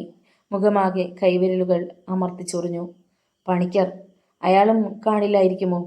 അടുത്ത നമ്പർ കറക്കി. പണിക്കരെ വിളിച്ചു. ഹലോ. അവിടെ നിന്നും ചോദ്യമുയർന്നു. അത് ഒരു സ്ത്രീ ശബ്ദമായിരുന്നു. പണിക്കരുണ്ടോ? അച്ചായൻ ചോദിച്ചു. ഏത് പണിക്കർ? അപ്പോൾ മറുചോദ്യമാണ് ഉയർന്നത്. അച്ചായൻ ഞെട്ടി. പെട്ടെന്ന് ഡിസ്കണക്ട് ചെയ്ത് വീണ്ടും പണിക്കരുടെ നമ്പർ ഡയൽ ചെയ്തു. ഹലോ, 3081? അതെ. അതും ഒരു സ്ത്രീ ശബ്ദമായിരുന്നു. പണിക്കരുണ്ടോ? ഇല്ല. ആരാ സംസാരിക്കുന്നത്? അച്ചായനാ. ആ, എന്താണ് അച്ചായ? പണിക്കരുടെ ഭാര്യ ടീച്ചറമ്മ ചോദിച്ചു. എനിക്ക് അത്യാവശ്യമായി അയാളെ ഒന്ന് കാണണം. എവിടെ കിട്ടും? നാളെയേ വരൂ. തിരുവനന്തപുരത്ത് ചർച്ച നടക്കുകയല്ലേ? ഇടിവെട്ടിയവൻ്റെ തലയിൽ കല്ലുമഴ പെയ്തതുപോലെയായി. ആ കാര്യം മറന്നുപോയി. റിസീവർ ക്രാഡിലിൽ വെച്ചു. ഇനി എന്ത്? തിരിഞ്ഞ് മോഹനെ നോക്കി. അപ്പോൾ കണ്ടു അകത്ത് വാതിൽക്കൽ 2 പേർ. ഷീബയും ശോശാമ്മ കുഞ്ഞമ്മയും അകത്തേക്ക് വലിഞ്ഞു. അച്ചായൻ ആലോചനയിലായി. എന്തെങ്കിലും തീരുമാനങ്ങൾ ഉടനടി ഉണ്ടാവണം. ഇല്ലെങ്കിൽ പ്രശ്നങ്ങൾ ഗുരുതരമാകും. ഇല്ല, ഒരു നിമിഷം ഇവിടെ ഇരിക്കാൻ പാടില്ല. ഒരു വഴിയുമില്ലെങ്കിൽ ഈ കേസ് അവനിൽ മാത്രമായി ഒതുക്കി തീർക്കണം. അതിനുവേണ്ടിയെങ്കിലും ശ്രമിക്കണം. അടിപിടിയും അക്രമവുമായി നടക്കുന്ന റഷീദിന് ഇതൊരു പുത്തരിയാകില്ല. കൂടിയാൽ ജീവപര്യന്തം. ഇപ്പോൾ ആ കാലയളവ് കൂടുതലുമല്ല. പക്ഷേ താൻ അതിൽ വീണുപോയാൽ പിന്നെ ജീവിച്ചിരുന്നിട്ട് കാര്യമില്ല. ഇത്തരുണത്തിൽ ആലോചന മുറുകിക്കൊണ്ടിരിക്കുമ്പോഴാണ് മോഹനൻ അക്കാര്യം നിരത്തിയത്. തൊഴിൽ സമരം വേറൊരു രൂപത്തിലേക്ക് മാറ്റിയിരിക്കുകയാണ്. അച്ചായൻ അവനെ നോക്കി. സമരം മണ്ണാങ്കട്ട. എന്തു രൂപമാടാ? ദേഷ്യം ഇരട്ടിച്ചു. നിരാഹാര സമരം.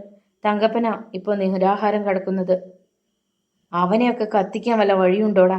ഉണ്ടെങ്കിൽ അങ്ങനെ ചെയ്യും എന്ന് പറഞ്ഞ് ധൃതിയിൽ അകത്തേക്ക് പോയി. താമസിയാതെ തന്നെ വെളിയിലേക്ക് വന്നു. നീ വാ, നമുക്കൊരിടം വരെ പോകാം. മോഹനെ വിളിച്ചു. അവനും അച്ചായൻ്റെ പിന്നാലെ മുറ്റത്തേക്കിറങ്ങി. കാറിൽ കയറി. ഇരുവശങ്ങളിലും ഇടതൂർന്ന കൊക്കോ തോട്ടത്തിന് നടുവിലൂടെ കാർ മുന്നോട്ട് കുതിച്ചു. ഈർച്ചമില്ലിൻ്റെ മുന്നിലെ സമരപന്തലിൽ തടിച്ചുകൂടിയ ജനം കൈയടിച്ചുകൊണ്ടിരുന്നു. സമരം മറ്റൊരു ഘട്ടത്തിലേക്ക് നീങ്ങിയതിൻ്റെ ആവേശമായിരുന്നു അത്. അനന്തൻ, മാത്യു, അബു, കുമാരു തുടങ്ങിയ എല്ലാവരും അവിടെ ഉണ്ടായിരുന്നു. ആദ്യം തങ്കപ്പനായിരുന്നു നിരാഹാരനായി കിടന്നത്. അനന്തൻ മാലയിട്ട് അവനെ ആശീർവദിച്ചു. ചുറ്റും മറ്റു തൊഴിലാളി സുഹൃത്തുക്കളും ഉണ്ടായിരുന്നു. പുതിയ ജോലിക്കാരെ വെച്ച് തൊഴിലെടുപ്പിക്കാനുള്ള ശ്രമമാണ് അച്ചായന്റെ പുതിയ മേൽനോട്ടക്കാരനായ മോഹന്റെ നീക്കമെന്ന് അവരറിഞ്ഞു. പുതിയ ജോലിക്കാരെ തേടി ചന്ദ്രവും ശങ്കറും പോയിട്ടുണ്ട്. അങ്ങനെയായാൽ നേരിടാൻ തന്നെ ഇന്നലെ കൂടിയ കമ്മിറ്റി തീരുമാനിച്ചു. ഇതിനിടയിൽ നടന്ന ചർച്ചകളൊന്നും വിജയിച്ചില്ല. കഴിഞ്ഞ ദിവസം നടന്ന ജില്ലാ തൊഴിലാളി ബന്ദ് പരിപൂർണ വിജയമായിരുന്നു. ജനുവരി അവസാന വാരമാണ് സംസ്ഥാന തൊഴിലാളി ഐക്യ സമര പാദയാത്ര സെക്രട്ടേറിയറ്റിലേക്ക് മാർച്ച് ചെയ്യുന്നത്. മലബാർ പ്രദേശത്തു നിന്നുള്ള ജാഥ കാസർകോട്ടുനിന്ന് ആദ്യം തുടങ്ങുന്നു. അത് NH-ൽ കൂടി തലസ്ഥാന നഗരിയിലെത്തുന്നു. ഒരാഴ്ചയ്ക്ക് ശേഷം തെക്കൻ മേഖലാ ജാഥ വൈക്കത്ത് നിന്നും തുടങ്ങി MC റോഡ് വഴി തലസ്ഥാന നഗരിയിലെത്തുന്നു. വടക്കൻ മേഖലാ ജാഥ മാത്യുവും തെക്കൻ മേഖലാ ജാഥ അനന്തനും നയിക്കുന്നു. അതിനു മുന്നോടിയായി നാളെ ഒരു ചർച്ച തൊഴിൽ മന്ത്രിയുടെ വസതിയിൽ വെച്ച് നടക്കുകയാണ്.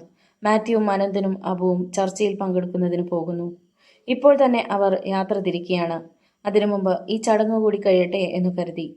ചർച്ചയ്ക്ക് ശേഷം അനുകൂലമായാലും പ്രതികൂലമായാലും മാത്യു മലബാറിലേക്ക് പോകും.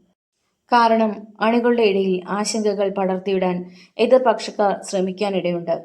അവർ നീങ്ങാനൊരുങ്ങിയപ്പോൾ അനന്തൻ തിരിഞ്ഞു നിന്ന് മറ്റൊരു നിർദ്ദേശം കൊടുത്തു. ഒരുപക്ഷെ എന്തെങ്കിലും നീക്കങ്ങൾ നടക്കുന്നുവെങ്കിൽ അയ്യാപിള്ളച്ചേട്ടന്റെ ഏത് നിർദ്ദേശവും നിങ്ങൾക്ക് സ്വീകരിക്കാം. പോയി വരട്ടെ. മുന്നോട്ട് നടന്നു. സന്ധ്യ പടർന്നു. ആകാശം ചുവന്നു. സമരപന്തലിൽ മറ്റ് തൊഴിലാളികൾക്കിടയിൽ ആവേശമായി തങ്കപ്പൻ തടിക്കട്ടിലിൽ ചാഞ്ഞു കിടക്കുന്നു. കുമാരവും അടുത്തുണ്ട്. സന്ധ്യ വളർന്നു. രാത്രി ഭൂമിയെ നമസ്കരിച്ചു. മെഴുകുതിരികൾ അവർ അവിടെ കത്തിച്ചു വെച്ചു. മുദ്രാവാക്യം വിളികൾ ഇടയ്ക്കിടെ നടക്കുന്നുണ്ട്. വഴിയിൽ കൂടി പോകുന്ന പലരും ഇത് ശ്രദ്ധിക്കുന്നുണ്ടായിരുന്നു. കാരണം നാട്ടിൽ ഇത്രയ്ക്കും സ്വസ്ഥതയില്ലാതാക്കിയത് അച്ചായന്റെ തോന്നിയാസങ്ങൾ കൊണ്ടാണെന്ന് അവർക്കറിയാം. പാവപ്പെട്ട ഒരു കുടുംബത്തെ തീർത്തു നശിപ്പിക്കാൻ കച്ച കെട്ടിയിറങ്ങിയിരിക്കുകയാണ് അയാൾ. അങ്ങനെ അമർഷങ്ങളുടെ തീപ്പന്തങ്ങളായി അവരിൽ പലരും മാറി. ഇരുട്ടിൽ കൂടി തീക്കണ്ണിൽ നിന്നും ജ്വലിക്കുന്ന പ്രകാശം പോലെ ആ മഞ്ഞ വെളിച്ചം അടുത്തു വരുന്നു. അത് ഒരു ലോറിയാണെന്ന് മനസ്സിലായി. കുമാരു എണീറ്റു നോക്കി. പ്രകാശം മുഖത്തേക്ക് അടിക്കുന്നത് കാരണം ഒന്നും കാണാൻ കഴിഞ്ഞില്ല. ലോറി ഈർച്ചമില്ലിന്റെ വാതിൽക്കൽ വന്ന് നിന്നു. പെട്ടെന്ന് ലോറിയുടെ ക്യാബിനുള്ളിൽ ലൈറ്റ് തെളിഞ്ഞു. ചന്ദ്രുവും ഗുണ്ടു ശംഖുവും ഗൗരവമായി നോക്കുന്നു. തുറക്കടാ ഗേറ്റ്. അകത്തുനിന്നും ഗൂർഖയോടായി ഗുണ്ടു ശംഖു വിളിച്ചു പറഞ്ഞു. ലോറിയിൽ തടി എത്തിച്ചിരിക്കുകയാണ്. ക്യാബിനുള്ളിലെ മറ്റുള്ളവരെ കൂടി കണ്ടപ്പോൾ സംഗതി പന്തികേടാണെന്ന് തങ്കപ്പന് മനസ്സിലായി. കുമാരു അയ്യാപിള്ളയുടെ അരികിലേക്ക് ഓടി. ഗൂർഖ ഗേറ്റ് തുറക്കാനായി ഭാവിച്ചപ്പോൾ സമരപന്തലിലെ തൊഴിലാളികൾ ഗേറ്റിന് മുന്നിൽ നിരന്നു.